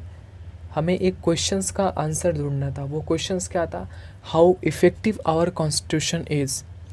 इसका आंसर हमें 3 मेन टॉपिक्स में अच्छे से एक्सप्लेन करके एनसीईआरटी ने बताया। वो 3 मेन टॉपिक क्या है? Let's recall it. पहला क्या है? Mode of promulgation. सेकंड क्या है? The substantive provisions of a constitution. Third क्या है? Balanced institutional design. तो समझ में आ रही बात? पहले हम लोग ने 5 फंक्शंस को पढ़े, फिर 3 जो है फैक्टर्स को पढ़े जो कॉन्स्टिट्यूशन को इफेक्टिव बनाता है। अभी तक हम लोगों ने क्या पढ़ा इस चैप्टर में? कॉन्स्टिट्यूशन के फंक्शंस क्या क्या हैं। दूसरी जो इंपॉर्टेंट चीज़ पढ़ी वो क्या था कि कॉन्स्टिट्यूशन को क्या चीज़ें हैं जो इफेक्टिव बनाती, क्या फैक्टर्स हैं। और जो अभी पढ़ने वाले हैं, how was the Indian constitution made, भारतीय संविधान को कैसे बनाया गया था। Let's find out. एक्चुअली देखा जाए ना तो भारतीय कॉन्स्टिट्यूशन को, इंडियन कॉन्स्टिट्यूशन जो है, इसको कॉन्स्टिट्यूएंट असेंबली ने बनाया था, जिसकी पहली मीटिंग 9 दिसंबर 1946 को रखी गई थी, जब इंडिया अनडिवाइडेड था। That means India, Pakistan, Bangladesh सारे जो है सिर्फ एक अखंड भारत बनाते थे। उसके बाद जो दूसरी मीटिंग हुई वो कब हुई? 14 अगस्त 1947, जब इंडिया डिवाइड हो चुका था। जो कॉन्स्टिट्यूएंट असेंबली के मेंबर्स थे उन्हें प्रोविंशियल लेजिस्लेटिव असेंबलीज के मेंबर सेलेक्ट करते थे, और जो ये प्रोविंशियल लेजिस्लेटिव असेंबली थी इसे इस्टेब्लिश किया गया था गवर्नमेंट ऑफ इंडिया एक्ट 1935 के थ्रू। समझ में आई बात? कॉन्स्टिट्यूएंट असेंबली को कुछ चीज़ों को ध्यान में रखकर कंपोज करना था, और वो जो चीज़ों को ध्यान में रखना था वो किसके द्वारा प्रपोज किया गया था? Committee of British cabinet. और इस कमेटी को क्या कहा जाता है? Cabinet mission. According to this plan, each province, each princely state और ग्रुप ऑफ स्टेट, इनका जो सीट का एलोकेशन था ये पॉपुलेशन पे डिपेंड था कि 10 लाख पॉपुलेशन पे एक मेंबर को चुनना था। इसके अलावा जो प्रोविंसेस ब्रिटिश रूल के अंदर थे उन्हें 292 मेंबर्स को इलेक्ट करना था, और जो प्रिंसली स्टेट्स थे उन्हें 93 सीट्स अलॉट हुए थे। हर प्रोविंस के सीट्स को 3 मेजर कम्युनिटीज़ के बीच में डिस्ट्रीब्यूट किया गया था। लाइक अगर कहीं पर मुस्लिम्स की पॉपुलेशन ज़्यादा है तो वहाँ पे जो इलेक्टेड मेंबर है वो मुस्लिम कम्युनिटी का होना चाहिए। अगर कहीं पर सिख कम्युनिटी ज़्यादा है तो जो इलेक्टेड मेंबर होना चाहिए वो सिख कम्युनिटी का होना चाहिए, ऐसा उस प्लान में लिखा हुआ था। कैबिनेट मिशन एक रफली आइडिया लेकर चलना था कि जो असेंबली बनाई थी, अगर वो मेंबर चुनेंगे कॉन्स्टिट्यूंट असेंबली के तो ये चीज़ों को ध्यान में रखते हुए चुनना है। हर कम्युनिटी के मेंबर ने अपना एक खुद का रिप्रेजेंटेटिव चुना प्रोविंशियल लेजिस्लेटिव असेंबली के लिए। लेकिन किस मेथड से चुना? By the method of proportional representation with single transferable vote. अब ये सिंगल ट्रांसफरेबल वोट क्या होता है, इसका मैं एक वीडियो डिस्क्रिप्शन लिंक में डाल दूंगा, ग्राफिकल वीडियो रहेगी, वहाँ पे बहुत अच्छे से समझ में आ जाएगा। ठीक है। इसके अलावा जो प्रिंसली स्टेट के रिप्रेजेंटेटिव का सिलेक्शन था वो आपस के कंसल्टेशन से किया गया, आपस में बातचीत से किया गया कि किसको रिप्रेजेंटेटिव बनाया जाए। इसके पहले वाले सेक्शन में हम 3 फैक्टर्स के बारे में पढ़े थे जो कॉन्स्टिट्यूशन को इफेक्टिव और रिस्पेक्टेबल बनाता है। वो 3 फैक्टर्स क्या थे, किसी को याद है? रिकॉल करो जरा। पहला फैक्टर क्या था? Mode of promulgation. Second factor क्या था? The substantive provisions of a constitution. Third क्या था? Balanced institutional design. How far does the Indian constitution pass this test? क्या जो फैक्टर्स कॉन्स्टिट्यूशन को इफेक्टिव बनाते हैं, क्या रियली में उन फैक्टर्स से कॉन्स्टिट्यूशन इफेक्टिव बन रहा है? क्या उसमें सच में कॉन्स्टिट्यूशन पास हो पा रहा है? ये चीज़ें हमें आगे देखने मिलेंगी। पार्टीशन के पहले जो कॉन्स्टिट्यूंट असेंबली की सीट्स थी वो 389 थी। पार्टीशन के बाद वो घटकर 299 हो गई। पार्टीशन के पहले अगर पॉलिटिकल ग्रुप्स को देखें तो उसमें 208 सीट्स कांग्रेस के पास, 73 सीट्स मुस्लिम लीग के पास, 15 सीट्स अदर्स और 93 सीट्स प्रिंसली स्टेट्स की थी। आज के इस वीडियो में हम पढ़ेंगे composition of the constituent assembly. Partition का नतीजा ये निकला। अच्छा, पार्टीशन जो हुआ तो प्लान ऑफ 3 जून 1947 के अकॉर्डिंग हुआ था। अब ये प्लान क्या था वो कभी डिटेल में पढ़ेंगे। पार्टीशन के बाद क्या हुआ कि जो एरिया पाकिस्तान में गया था तो वहाँ के जो मेंबर्स थे अब वो कॉन्स्टिट्यूएंट असेंबली में आना पार्टिसिपेट नहीं करेंगे। तो फिर जो पहले कॉन्स्टिट्यूएंट असेंबली के मेंबर्स की संख्या थी 389, वो अब घटकर कितनी हो गई? 299। कॉन्स्टिट्यूशन को 26 नवंबर 1949 को अडॉप्ट किया गया। 284 मेंबर्स ने कॉन्स्टिट्यूशन पे साइन करके इसको पास किया और कॉन्स्टिट्यूशन लागू कब किया गया? 26 जनवरी 1950 पे। ये थोड़ा सा याद रखना। जब हमारे कॉन्स्टिट्यूशन को फ्रेम किया जा रहा था तो उसी दरमियान 1947 में पार्टीशन भी हो गया और पार्टीशन की वजह से बहुत सारे वायलेंस भी होने लगे थे। जो हमारे फ्रेमर्स थे कॉन्स्टिट्यूशन के, उन्होंने ना सिर्फ कॉन्स्टिट्यूशन को अच्छे से फ्रेम किया बल्कि ऐसे सिचुएशन में जहाँ पे वायलेंस चारों तरफ हो रहे थे उन्होंने बहुत सारे नए लेसन्स को भी सीखा और उसको भी इम्प्लीमेंट किया। Constitution was committed to a new conception of citizenship where ना कि सिर्फ माइनॉरिटी सिक्योर रहे बल्कि रिलीजियस आइडेंटिटी पर भी कोई असर ना पड़े कॉन्स्टिट्यूशन के सिटीजनशिप की राइट्स की वजह से। But this account of the composition of the constituent assembly the draft the constitution touches upon only the surface of hour how constitution was made. हालांकि जो मेंबर्स थे असेंबली के उनका सिलेक्शन वोटिंग के थ्रू नहीं हुआ था। There was a serious attempt to make the assembly a representative body. Members of all religion were given representation under the scheme described above. ऊपर हम लोग ने पढ़े थे ना 1:1 वाला। In addition the assembly had 28 members from the schedule caste. Assembly में 28 members schedule caste से थे। In terms of political parties, the Congress dominated the assembly, occupying as many as 82% of seats. 82% of seat किसके पास थी assembly की? कांग्रेस के पास। लेकिन Congress itself was such a diverse party, means कि उसमें हिंदू, मुस्लिम, सिख, ईसाई, शेड्यूल कास्ट लाइक खुद में ही डाइवर्सिफाइड थी कि हर ग्रुप, हर कास्ट, हर क्रीड के लोग उस पार्टी में थे। इस तरह से जो नाम है टॉपिक का composition of a constituent assembly इसलिए है क्योंकि हमारी जो कॉन्स्टिट्यूएंट असेंबली थी उसमें सिर्फ एक ग्रुप के लोग नहीं थे, वो कॉन्स्टिट्यूएंट असेंबली डाइवर्सिफाइड थी, हर ग्रुप के लोग थे, हर रिलीजन के लोग थे। तो इसलिए ये टॉपिक में समझाया गया कि क्या कैसे वो। उसके बाद 82% कांग्रेस की मेजॉरिटी थी बट वो 82% में भी बहुत सारे डाइवर्सिफाइड ग्रुप थे, अलग अलग शेड्यूल कास्ट के लोग थे। तो इस तरह से जो चैप्टर का नाम है composition of a constituent assembly, that means कि हमारे जो कॉन्स्टिट्यूएंट असेंबली थी उसमें सिर्फ एक ग्रुप के लोग नहीं थे, अलग अलग ग्रुप के लोग थे, अलग अलग रिलीजन के लोग थे। जैसे कि हमने पढ़े कि 82% कांग्रेस की सीट्स थी तो 82% में भी डाइवर्सिफाइड थी, कांग्रेस में भी हिंदू मुस्लिम शेड्यूल्ड कास्ट अपर कास्ट लोग का सारे लोग थे। तो इस तरह से ये टॉपिक यहाँ पे ख़त्म होता है, composition of a Indian constitution assembly. So let's start with the new topic, that is principle of deliberation. Deliberation का मतलब क्या होता है? Deliberation का मतलब होता है ऐसा डिस्कशन जो बहुत टाइम तक चले और हर बात पर गहराई के साथ डिस्कशन हो कि कॉन्स्टिट्यूशन को कैसे फ्रेम किया जाना है। The authority of the Constituent Assembly does not come only from the fact that it was broadly to not perfectly representative.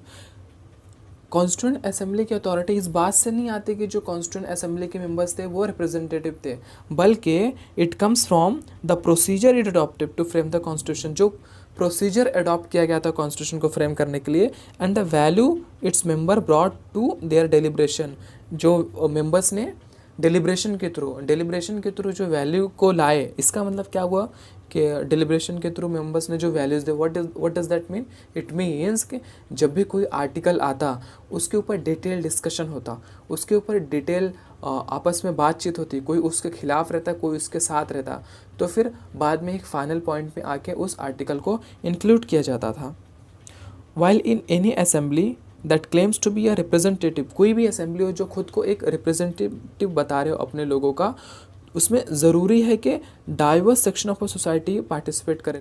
It is equally important that they participate not only as a representative of their own identity, ऐसा ना हो कि वो सिर्फ अपनी identity, उनका क्या interest है वो चीज़ को लेके पार्टिसिपेट करे, बल्कि कोई भी चीज़, कोई भी ओपिनियन, कोई भी अगर कोई आर्टिकल है उस पर डिस्कशन हो रहा है तो फिर सिर्फ अपने सेक्शन या सोसाइटी के फ़ायदों को ना सोचते हुए बल्कि पूरे नेशन को दिमाग में रख करके कोई भी बात का जवाब देना है या फिर कोई भी बात का ओपिनियन देना है।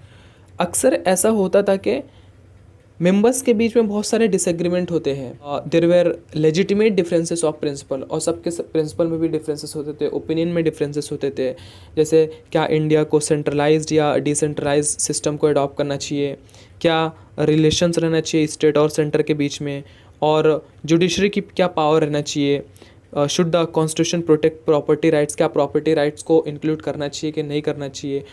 ऑलमोस्ट एवरी इशू, जितने भी इश्यूज थे that lies at the foundation of the modern state was discussed with the great sophistication, कि हर एक इशू को बहुत ही ध्यानपूर्वक डिस्कस किया गया।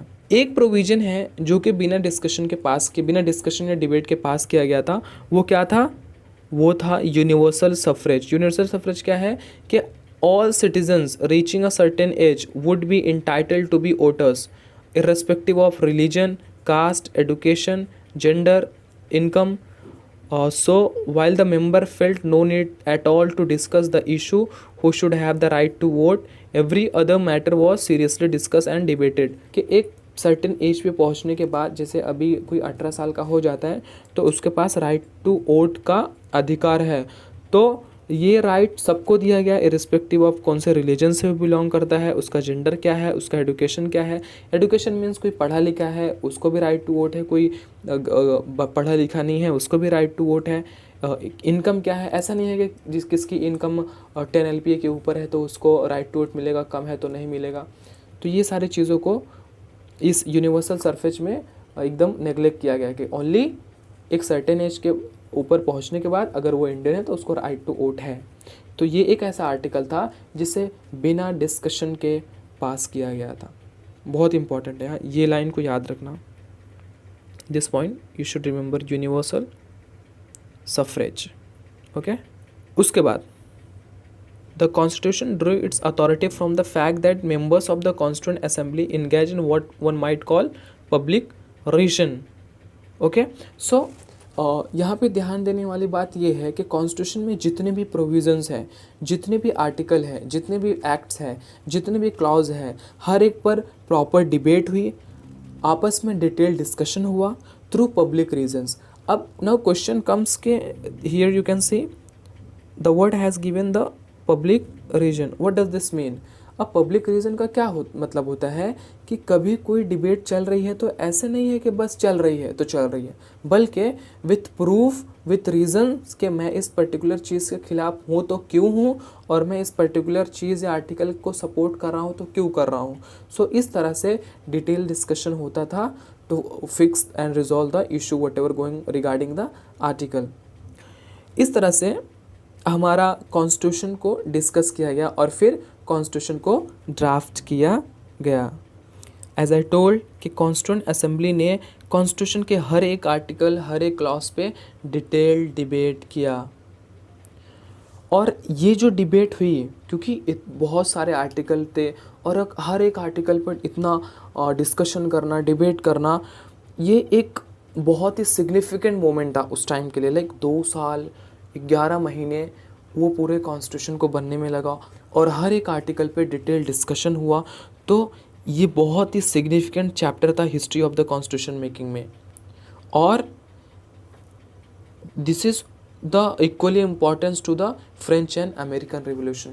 जितना इम्पॉर्टेंट फ्रेंच और अमेरिकन रिवोल्यूशन को हम देते हैं, उससे कहीं ज़्यादा हमारा ये जो प्रोसेस था कॉन्स्टिट्यूशन बनाने का, कि हर एक आर्टिकल पर डिटेल डिस्कशन करना, हर एक के ओपिनियन को लेना, हर सेक्शन ऑफ सोसाइटी को ध्यान में रखना, पूरे नेशन के एक आखिरी आदमी, एक गाँव में एक आखिरी आदमी जिसे कॉन्स्टिट्यूशन के बारे में कुछ भी नहीं पता है, उसके बारे में भी, उसके ओवरऑल डेवलपमेंट में, उसके फंडामेंटल राइट्स के बारे में सोचकर उस कॉन्स्टिट्यूशन को फ्रेम करना was a great achievement. Now let's talk about the procedures. Constitution को ड्राफ्ट करने के लिए टोटल 8 कमिटीज़ थी। 8 major committees on different subject, अलग अलग सब्जेक्ट्स पे बनाई गई थी। Usually doctor Rajendra Prasad, Jawaharlal Nehru, Sardar Patel, BR Ambedkar उस कमिटीज़ के चेयरपर्सन होते थे। अच्छा, इसमें कोई डाउट नहीं कि सबने मिलकर कॉन्स्टिट्यूशन को ड्राफ्ट किया, लेकिन आपस में हमेशा ओपिनियन डिफरेंसेस थे। जैसे BR अम्बेडकर हमेशा से कांग्रेस और गांधी को क्रिटिसाइज़ करते थे। क्यों अम्बेडकर साहब कांग्रेस और गांधी को क्रिटिसाइज़ करते थे?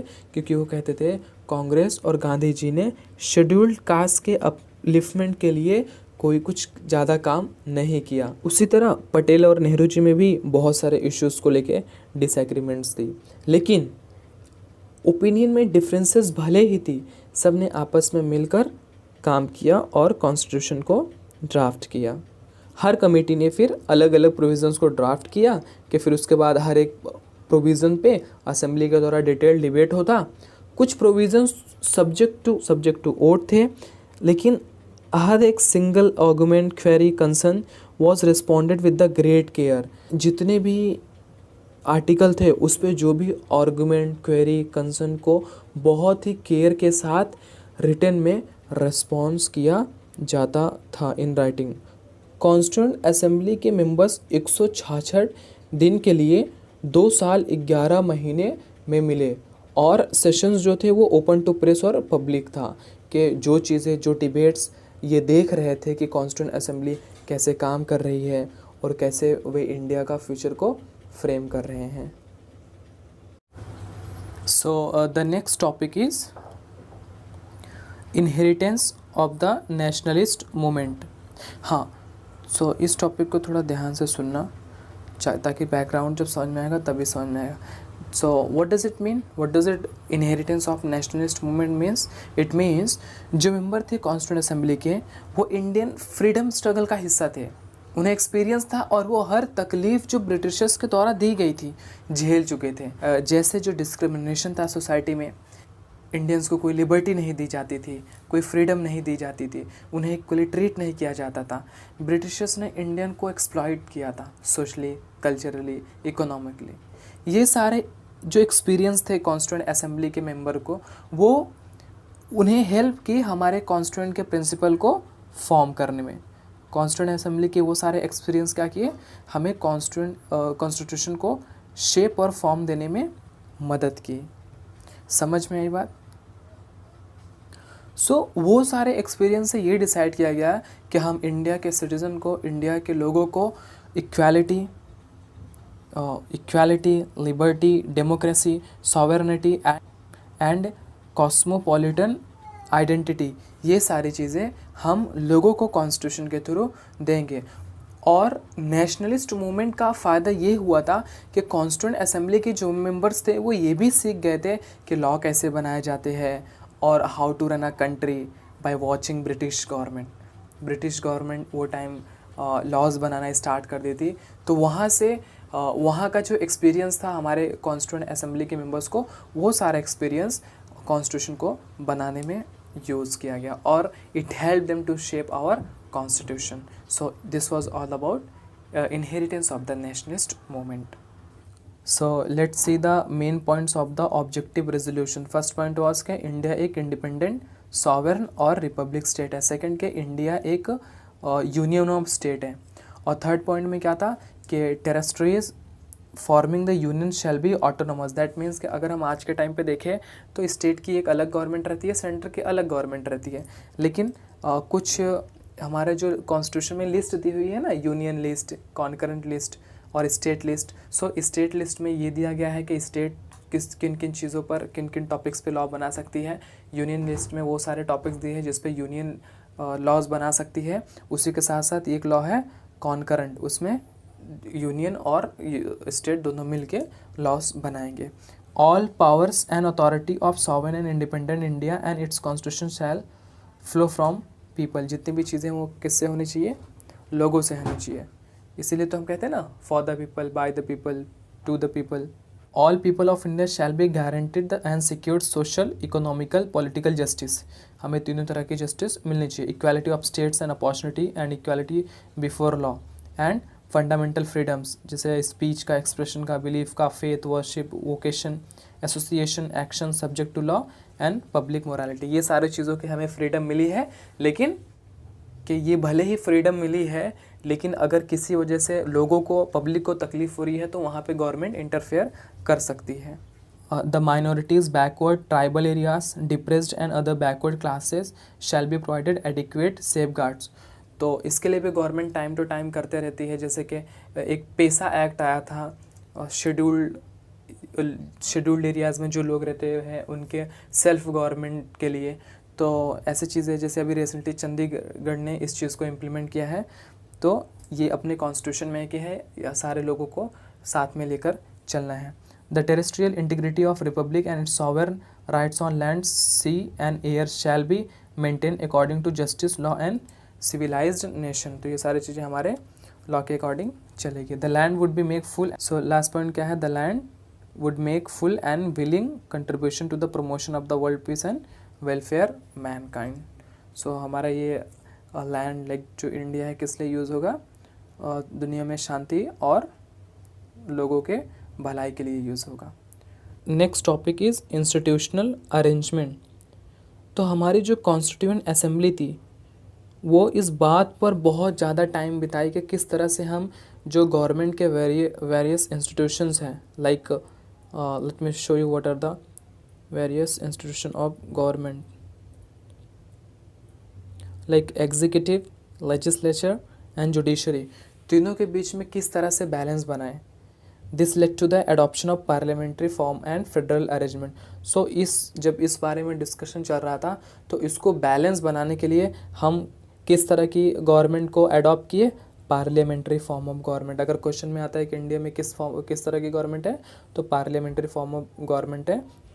एंड फेडरल अरेंजमेंट जो क्या करता है, डिस्ट्रीब्यूट करता है गवर्नमेंटल पावर बिटवीन द, किसके बीच में पावर को डिस्ट्रीब्यूट करता है, एक तो लेजिस्लेचर और एग्जीक्यूटिव के बीच में, और सेकंड स्टेट और सेंटर के बीच में, कि किसको कौन से ऐसे चीज़ें हैं जिस पे स्टेट लॉ बनाएगी, कौन से ऐसे चीज़ें हैं जिस पे सेंटर लॉ बनाएगी। आई hope you got my point, ठीक है। While evolving the most balanced government arrangement, the makers of our constitution did not hesitate to learn from experiments and experiences from other countries. So जब हम लोग government के institutions को बना रहे थे, या फिर गवर्नमेंट के फेडरल स्ट्रक्चर के बारे में सोच रहे, या पार्लियामेंट्री स्ट्रक्चर के बारे में सोच रहे थे, तो वहाँ पे हमारे जो कॉन्स्टिट्यूएंट असेंबली के मेंबर्स थे उन्होंने इस बात से हेजिटेट नहीं किया कि हम दूसरे कंट्री का कॉन्स्टिट्यूशन देख लेते हैं। नहीं, ऐसा होता है ना कि ऐसा सोचते अरे हम अपने इंडिया का बना रहे हैं तो हम किसी और कंट्री का क्यों देखें। बट सो उन्होंने क्या किया, अलग अलग कंट्रीज से अलग अलग प्रोविजंस को उठाए. सो लेट्स सी कि कौन से कंट्री से क्या प्रोविजंस उठाए. So here is the list. Provision adopted from constitutions of different countries. Irish constitution से हमने क्या उठाया, directive principle of state policy. British constitution से हमने क्या उठाया, first past the post parliamentary form of government हमने ब्रिटिश कॉन्स्टिट्यूशन से उठाया. The idea of a rule of law, institution of the speaker and her his role and law making procedure, ये सारी चीज़ें हम कहाँ से उठाए, ब्रिटिश कॉन्स्टिट्यूशन से. फ्रेंच कॉन्स्टिट्यूशन से हमने क्या उठाया, principle of liberty equality fraternity. Canadian constitution में क्या उठाया, the quasi federal form of government, जो कि जो अभी हमारा स्टेट और सेंट्रल के बीच में जो पावर्स का डिस्ट्रीब्यूशन है वो हमने कहाँ से लिया है, कैनेडियन कॉन्स्टिट्यूशन से. When we talk about United State constitution, वहाँ से हम लोग ने चार्टर ऑफ फंडामेंटल राइट्स और power of judicial review and independence of the judiciary, ये सारी चीज़ें हम लोग ने डिफरेंट कंट्रीज से लिए. सो यहाँ पे हमारा चैप्टर ख़त्म होता है. तो ये कंक्लूजन को पढ़ लेना, उसके बाद हम लोग करेंगे एक्सरसाइजेस को. आई होप आपको ये चैप्टर समझ में आया होगा. कोई डाउट है तो कमेंट में बताओ नीचे, एंड बहुत जल्दी आपको रिप्लाई मिलेगा. So let's start with the exercises of chapter 1. So question is, which of these is not a function of the constitution? तो constitution का function क्या नहीं है? It ensures that good people come to power. तो ये constitution का function नहीं है. constitution ये identify नहीं कर सकता कि अच्छे लोग power में नहीं आने चाहिए. कॉन्स्टिट्यूशन तो हर एक इंडिविजुअल को इक्वल राइट देता है, तुम अच्छे हो बुरे हो वो मैटर नहीं करता है, बट मेजॉरिटी ऑफ वोट्स तुम्हारे पास है तो you can come into the power.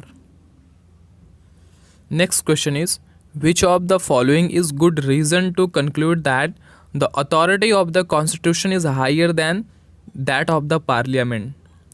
So इसका आंसर क्या रहेगा, the constitution specifies how parliament is to be formed and what are its power. तो यहाँ पे हमें ये क्वेश्चन में पूछा गया कि हम ये कैसे कह सकते हैं कि अथॉरिटी ऑफ कॉन्स्टिट्यूशन जो है पार्लियामेंट के ऊपर है.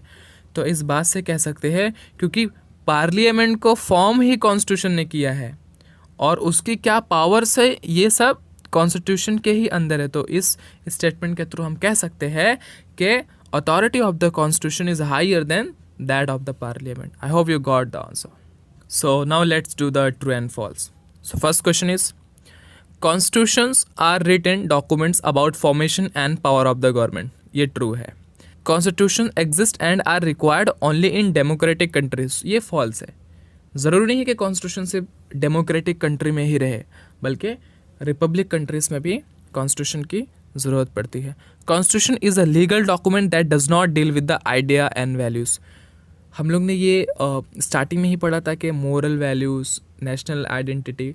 सो do constitution do talk about these values. So ये स्टेटमेंट फॉल्स रहेगा. उसके बाद है, a constitution give its citizen a new identity. वो न्यू आइडेंटिटी क्या देता है, नेशनल आइडेंटिटी. सो ये स्टेटमेंट क्या रहेगा, ट्रू रहेगा. ऊपर हम लोग ने ट्रू एंड फॉल्स के, वहाँ पे कोई रीज़न नहीं दिए कि ये ट्रू है तो क्यों ट्रू है, ये फॉल्स है तो क्यों फॉल्स है, बट यहाँ पे हमें रीज़न भी देना पड़ेगा, ये करेक्ट है तो क्यों करेक्ट है और इनकरेक्ट है तो क्यों इनकरेक्ट है. सो पहला स्टेटमेंट है, the constituent assembly did not represent the Indian people since it was not elected by all citizens. तो स्टेटमेंट क्या कहता है कि ये जो कॉन्स्टिट्यूएंट असेंबली बनी थी वो इंडिया के लोगों को नहीं रिप्रेजेंट करती थी, क्योंकि ये इंडिया के लोगों को द्वारा नहीं चुनी गई थी.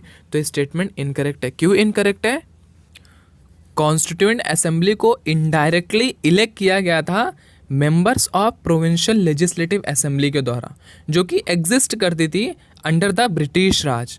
वो पहली बार दिसंबर 9, 1946 को मिले, 9 दिसंबर 1946 इन दिल्ली. ऑन 15 अगस्त 1947 इंडिया एक इंडिपेंडेंट नेशन बना and the constituent assembly started functioning as India's parliament. So जब इंडिया इंडिपेंडेंट बना तो कॉन्स्टिट्यूएंट असेंबली सो जब इंडिया इंडिपेंडेंट बना तो कॉन्स्टिट्यूंट असेंबली ही एज अ इंडियन पार्लियामेंट काम करने लगी.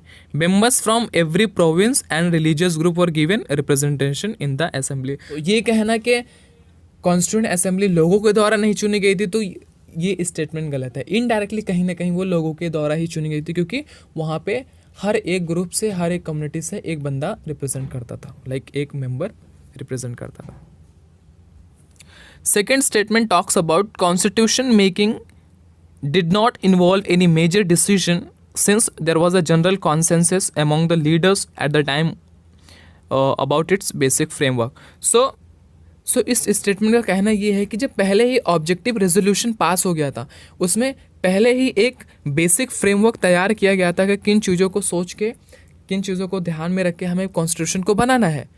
तो क्या जब लोगों को पहले ही पता था कि क्या ध्यान में रख के बनाना है, तो वो तो ऑलरेडी हाँ में हाँ लोग मिलाए होंगे, तो कहीं ना कहीं इसमें कोई बड़ा डिसीजन नहीं लिया गया, ये स्टेटमेंट का कहना है. सो ये इनकरेक्ट है. क्यों इनकरेक्ट है? क्योंकि हर एक प्रोविज़न पे, हर एक आर्टिकल पे आर्गूमेंट होता, क्वेरी होती, डिबेट होता, उसके बाद उस क्लॉज, उस आर्टिकल को कॉन्स्टिट्यूशन में इंक्लूड किया जाता. उसके अलावा doctor Ambedkar, Pandit Jawaharlal Nehru, Rajendra Prasad, Maulana Azad and Sardar Patel को बहुत सारी चीज़ों में आपस में डिसएग्रीमेंट्स थी. तो फिर सब लोग ने आपस में डिबेट करके एक फाइनल पॉइंट पे आके उस आर्टिकल को कॉन्स्टिट्यूशन में इंक्लूड किया गया. तो यहाँ ये कहना कि सब पहले से ही तय था, यहाँ पे डिबेट का कोई मतलब नहीं हो, तो ये स्टेटमेंट उस वजह से रॉन्ग है. थर्ड स्टेटमेंट कहता है there was a little originality in the constitution for much of it was borrowed from other countries. तो ये स्टेटमेंट इसलिए करेक्ट है क्योंकि बहुत सारे प्रोविजंस को अलग अलग कंट्रीज से बोरो किया गया है.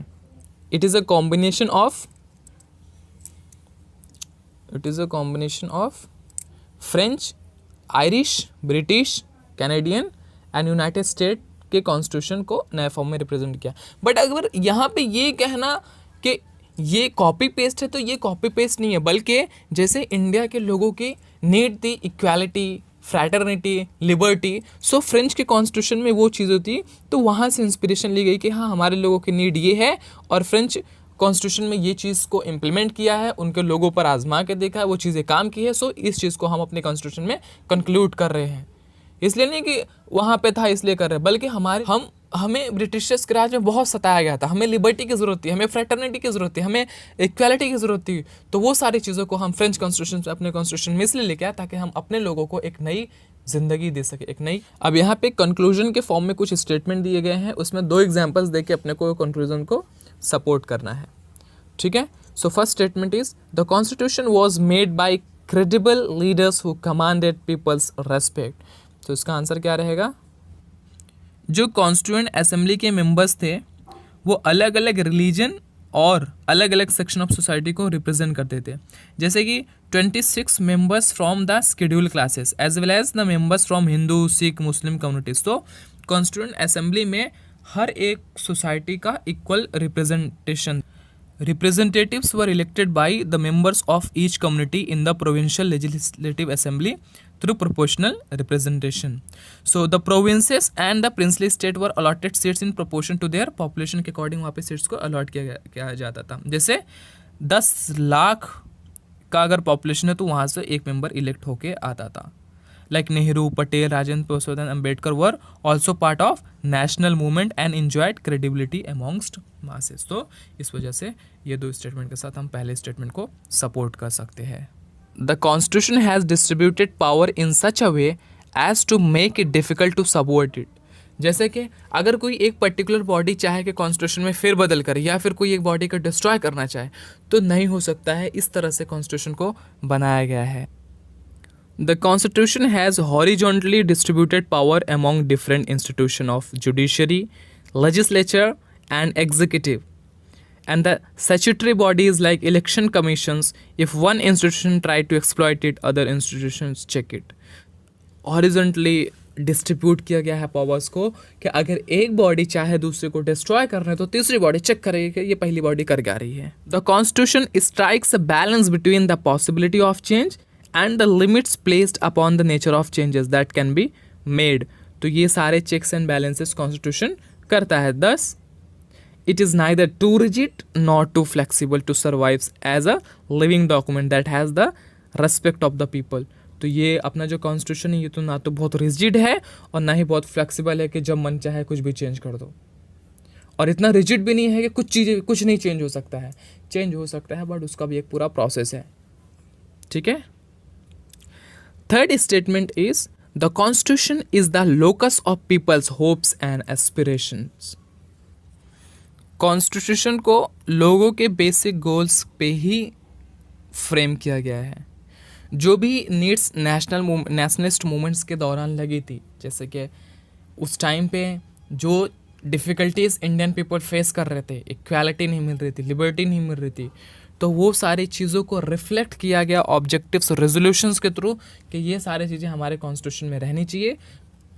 The constitution provides institutional expression to ideas of equality, liberty, sovereignty, democracy and cosmopolitan identity. तो ये सारी चीज़ें कॉन्स्टिट्यूशन प्रोवाइड करता है उसके सिटीजन्स को। अब आते हैं पहले क्वेश्चन की तरफ, जो है why is it necessary for a country to have a clear demarcation of powers and responsibilities in the constitution. What would happen in the absence of such demarcation? It means कि ये क्यों ज़रूरी है कि हर एक कॉन्स्टिट्यूशन में ये चीज़ mention रहनी चाहिए कि कौन सी बॉडी है, उसकी क्या पावर है, उसके कैसे उसमें लोगों को अपॉइंट करना है या फिर वो बॉडी कैसे फॉर्म होगी, ये क्यों ज़रूरी है। अगर ऐसी चीज़ें नहीं है तो क्या होगा, तो इसका हमें आंसर देना है। Clear demarcation of power and responsibilities in a constitution क्यों ज़रूरी है, क्योंकि demarcation allows the institutions to work efficiently without any interference और overlapping of power and responsibilities. So पहला रीज़न ये हुआ। Second, absence of such demarcation would lead to clashes between the various institution. क्या अलग अलग इंस्टीट्यूशन में clashes होंगे अगर डिमार्केशन नहीं प्रेजेंट होगा, तो that derive their power from constitution and ultimately subvert it. Why is it necessary for a constitution to place limitations on the rulers? Can there be a constitution that gives no power at all to citizens? ये क्यों ज़रूरी है कि constitution rulers पे limitations लगाए? क्या ऐसा भी constitution हो सकता है जो लोगों को कोई भी power ना दे? ये क्यों ज़रूरी है, क्योंकि absence of limitations would lead to authorization form of government, और जो क्या वजह बन सकता है, लोगों के ह्यूमन राइट के लिए खतरा बन सकता है। There can not be any constitution that gives no power at all to the citizens. ऐसा कोई कॉन्स्टिट्यूशन नहीं हो सकता है जो अपने लोगों को पावर ना दे, as they make up the fabric of the state. फिर वो तो अपने हिसाब से सब कुछ करने लगे ना, जो रूलर रहेगा। The institution of the states that are meant to serve the citizens, जो एक इंस्टीट्यूशन होता है स्टेट का जिसका मेन उद्देश्य, मेन मकसद है लोगों के को सर्व करना, लोगों के प्रॉब्लम्स को सॉल्व करना, would end up denying them their rights in such a. ऐसे केस में क्या होगा कि वो उनके राइट्स को भी डिनाई करेंगे। क्वेश्चन नंबर 8, पहले इसके क्वेश्चन को समझते हैं। जापानीज कॉन्स्टिट्यूशन को तब बनाया गया था जब यूएस ऑक्यूपेशन आर्मी, जब यूएस की आर्मी वहाँ पर, यूएस की आर्मी का कंट्रोल जापान पर था जब वो सेकेंड वर्ल्ड वॉर में हारे थे। The Japanese constitution could not have had any provision that the US government did not like. So Japanese constitution में कोई भी आर्टिकल प्रोविजन ऐसा नहीं है जो यूएस गवर्नमेंट नहीं लाइक करती है।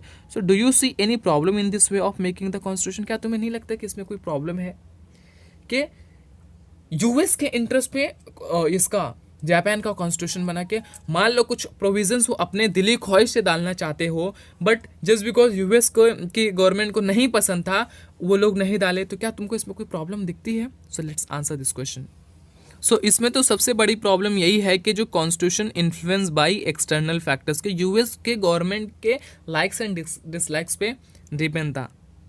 Occupants in that it does not represent the wills, goals and aspiration of the citizen of the country.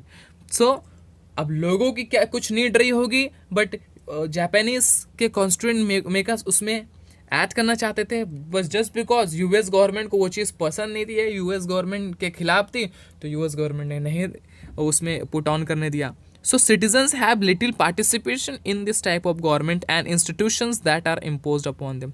तो citizens का बहुत ही कम रोल रहा ऐसे टाइप में जब कॉन्स्टिट्यूशन बना, तो कॉन्स्टिट्यूशन बनाने के टाइम में. It also compromises on the sovereignty of the country.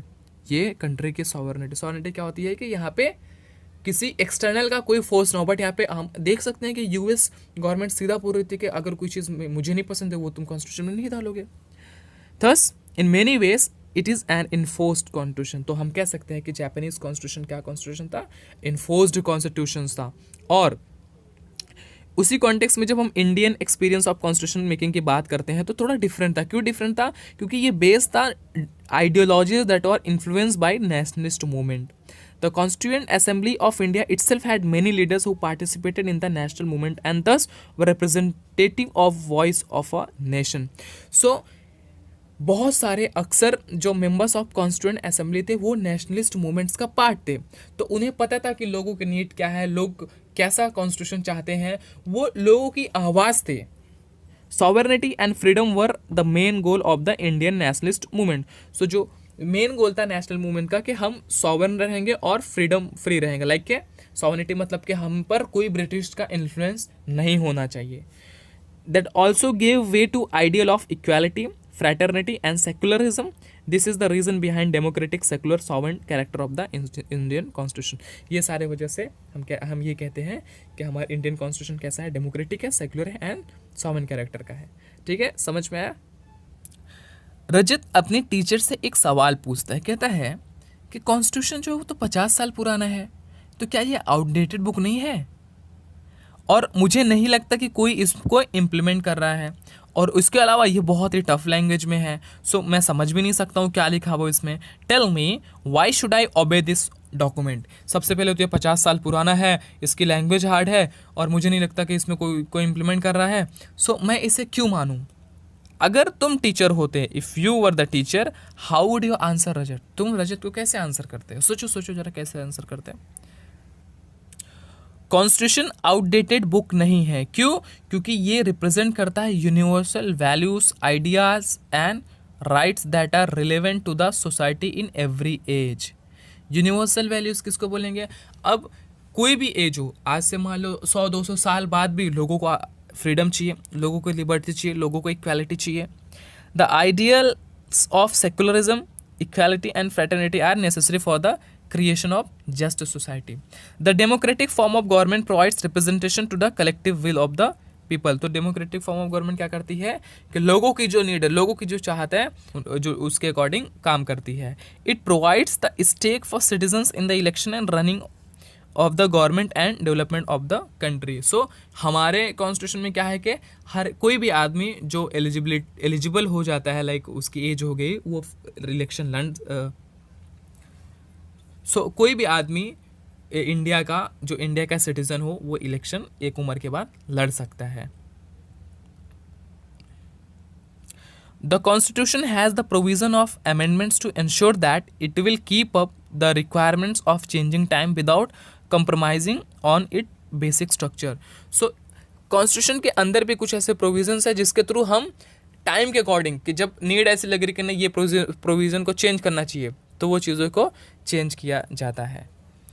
Thus, the Constitution is necessary requirement for the smooth and orderly working of Constitution and maintenance of stability and continuity along with the changes in the society. ये last question तो खुद आपस में discuss करो कि the experience of working of our Constitution, 3 speakers took 3 different position. 3 लोग थे, एक हरबंस था. वो क्या कहता है कि the Indian Constitution has succeeded in giving us a framework of democratic government, के हमें इंडियन कॉन्स्टिट्यूशन ने एक डेमोक्रेटिक गवर्नमेंट बनाने का फ्रेमवर्क दिया है. सो नेहा क्या कहती है कि the constitution made solely promises of ensuring liberty, equality and fraternity. Since this has not happened, the constitution has failed. कि लोगों को आज़ादी नहीं मिली है, लोगों को इक्वालिटी नहीं मिली है, तो कहीं ना कहीं हमारा ये कॉन्स्टिट्यूशन फेल हो गया. ये नेहा कहती है. फिर नाज़िमा कहती है the constitution has not failed us, we have failed the constitution. That means constitution नहीं फेल हुआ है, बल्कि हम कॉन्स्टिट्यूशन को इम्प्लीमेंट करने में फेल हो गए हैं. Do you agree with any of this position? If yes why, if not what's your opposition. So basically इसमें तो रिकमेंड ये किया जाता है कि तुम आपस में डिस्कस करो, पूरे चैप्टर्स पढ़ लियो आप, इतने सारे आंसर दिए हो, तो अब यहाँ से जो तुम्हारी अप्रोच होगी किसी के कॉन्टेक्स्ट में बात को लेने की या फिर उसको आंसर करने की, वो सोचोगे तो एक ज़्यादा ही फ़ायदा होगा। बट मैं एक आंसर यहाँ पे बताता हूँ कि जो पोजीशन है हर्बन का वो करेक्ट है। क्यों? क्योंकि the constitution has succeeded in creating a framework of democratic government with in which people exercise there choices, जिसके अंदर ही लोग अपने चॉइसेस को एक्सरसाइज करते हैं। While electing the government, election are conduct regularly at all level of governments and institution arrangements have been largely successful in preventing the subversion of constitution. So first was totally correct. But जो position Neha का था ना वो गलत था। ये बात सच है कि कंट्री में अभी ये पूरी तरह से अचीव नहीं हो पाया है, but it must be also remembered, इस बात को नहीं भूला जाना चाहिए कि these goals are not a static but dynamic process. ये क्या है? एक डायनेमिक प्रोसेस है। Since society is always involving, the inability to achieve this goal can not be attributed to the constitution but rather to the individual shortcoming and weakness of the people who are in position of power and the nature of politics in the रेसेंट year. So it depend करता है कि कौन power में है और लोगों को पे भी डिपेंड करता है। नाजिमा का जो पोजीशन था वो करेक्ट था। The constitution has adequate principle of for proper governance of the country. The people who are responsible for executing and implementing the principle of the Constitution have failed to do so because of their self-interest and dishonesty. The tendency to subvert democratic pursuits of power has led to the state of affairs where elections are rigged, money and muscle power become important, and political parties are run as family institution without inner party democracy. All this is responsible for the rampant rise of corruption as people who gain position of power through money want to recover their expenditure. So yes, ये नाज़िमा का ये कहना कि the constitution has not failed us, we have failed the constitution, सही था। क्यों? क्योंकि constitution ने तो हमें सारी चीज़ें बता के दे दिया, बट हम हैं, अगर हम पावर में आ रहे हैं तो करप्शन कर रहे हैं, हम डिसऑनेस्टी कर रहे हैं, अपने इंटरेस्ट के अकॉर्डिंग हम रूल्स एंड रेगुलेशंस ला रहे हैं कि हमारी पावर लॉन्ग टर्म तक बनी रहे हुए। सो यहाँ पे हम इस चैप्टर को ख़त्म करते हैं। आई होप आपको क्वेश्चन आंसर पढ़ने में मज़ा आया होगा। 1-2 बार पढ़िएगा, आपको याद हो जाएगा, उसके बाद अच्छे से एग्ज़ाम देना। अगर कोई कॉम्पिटिटिव एग्ज़ाम की प्रिपरेशन कर रहे हैं तो यहाँ पे मल्टीपल चॉइस के फॉर्म में भी क्वेश्चन पूछेंगे, तो बट अगर कंसेप्ट क्लियर है आपका तो बहुत ही ईजी तरीके से आप इसका आंसर कर पाएंगे। Thank you so much for watching this video. To like, share and subscribe to the channel.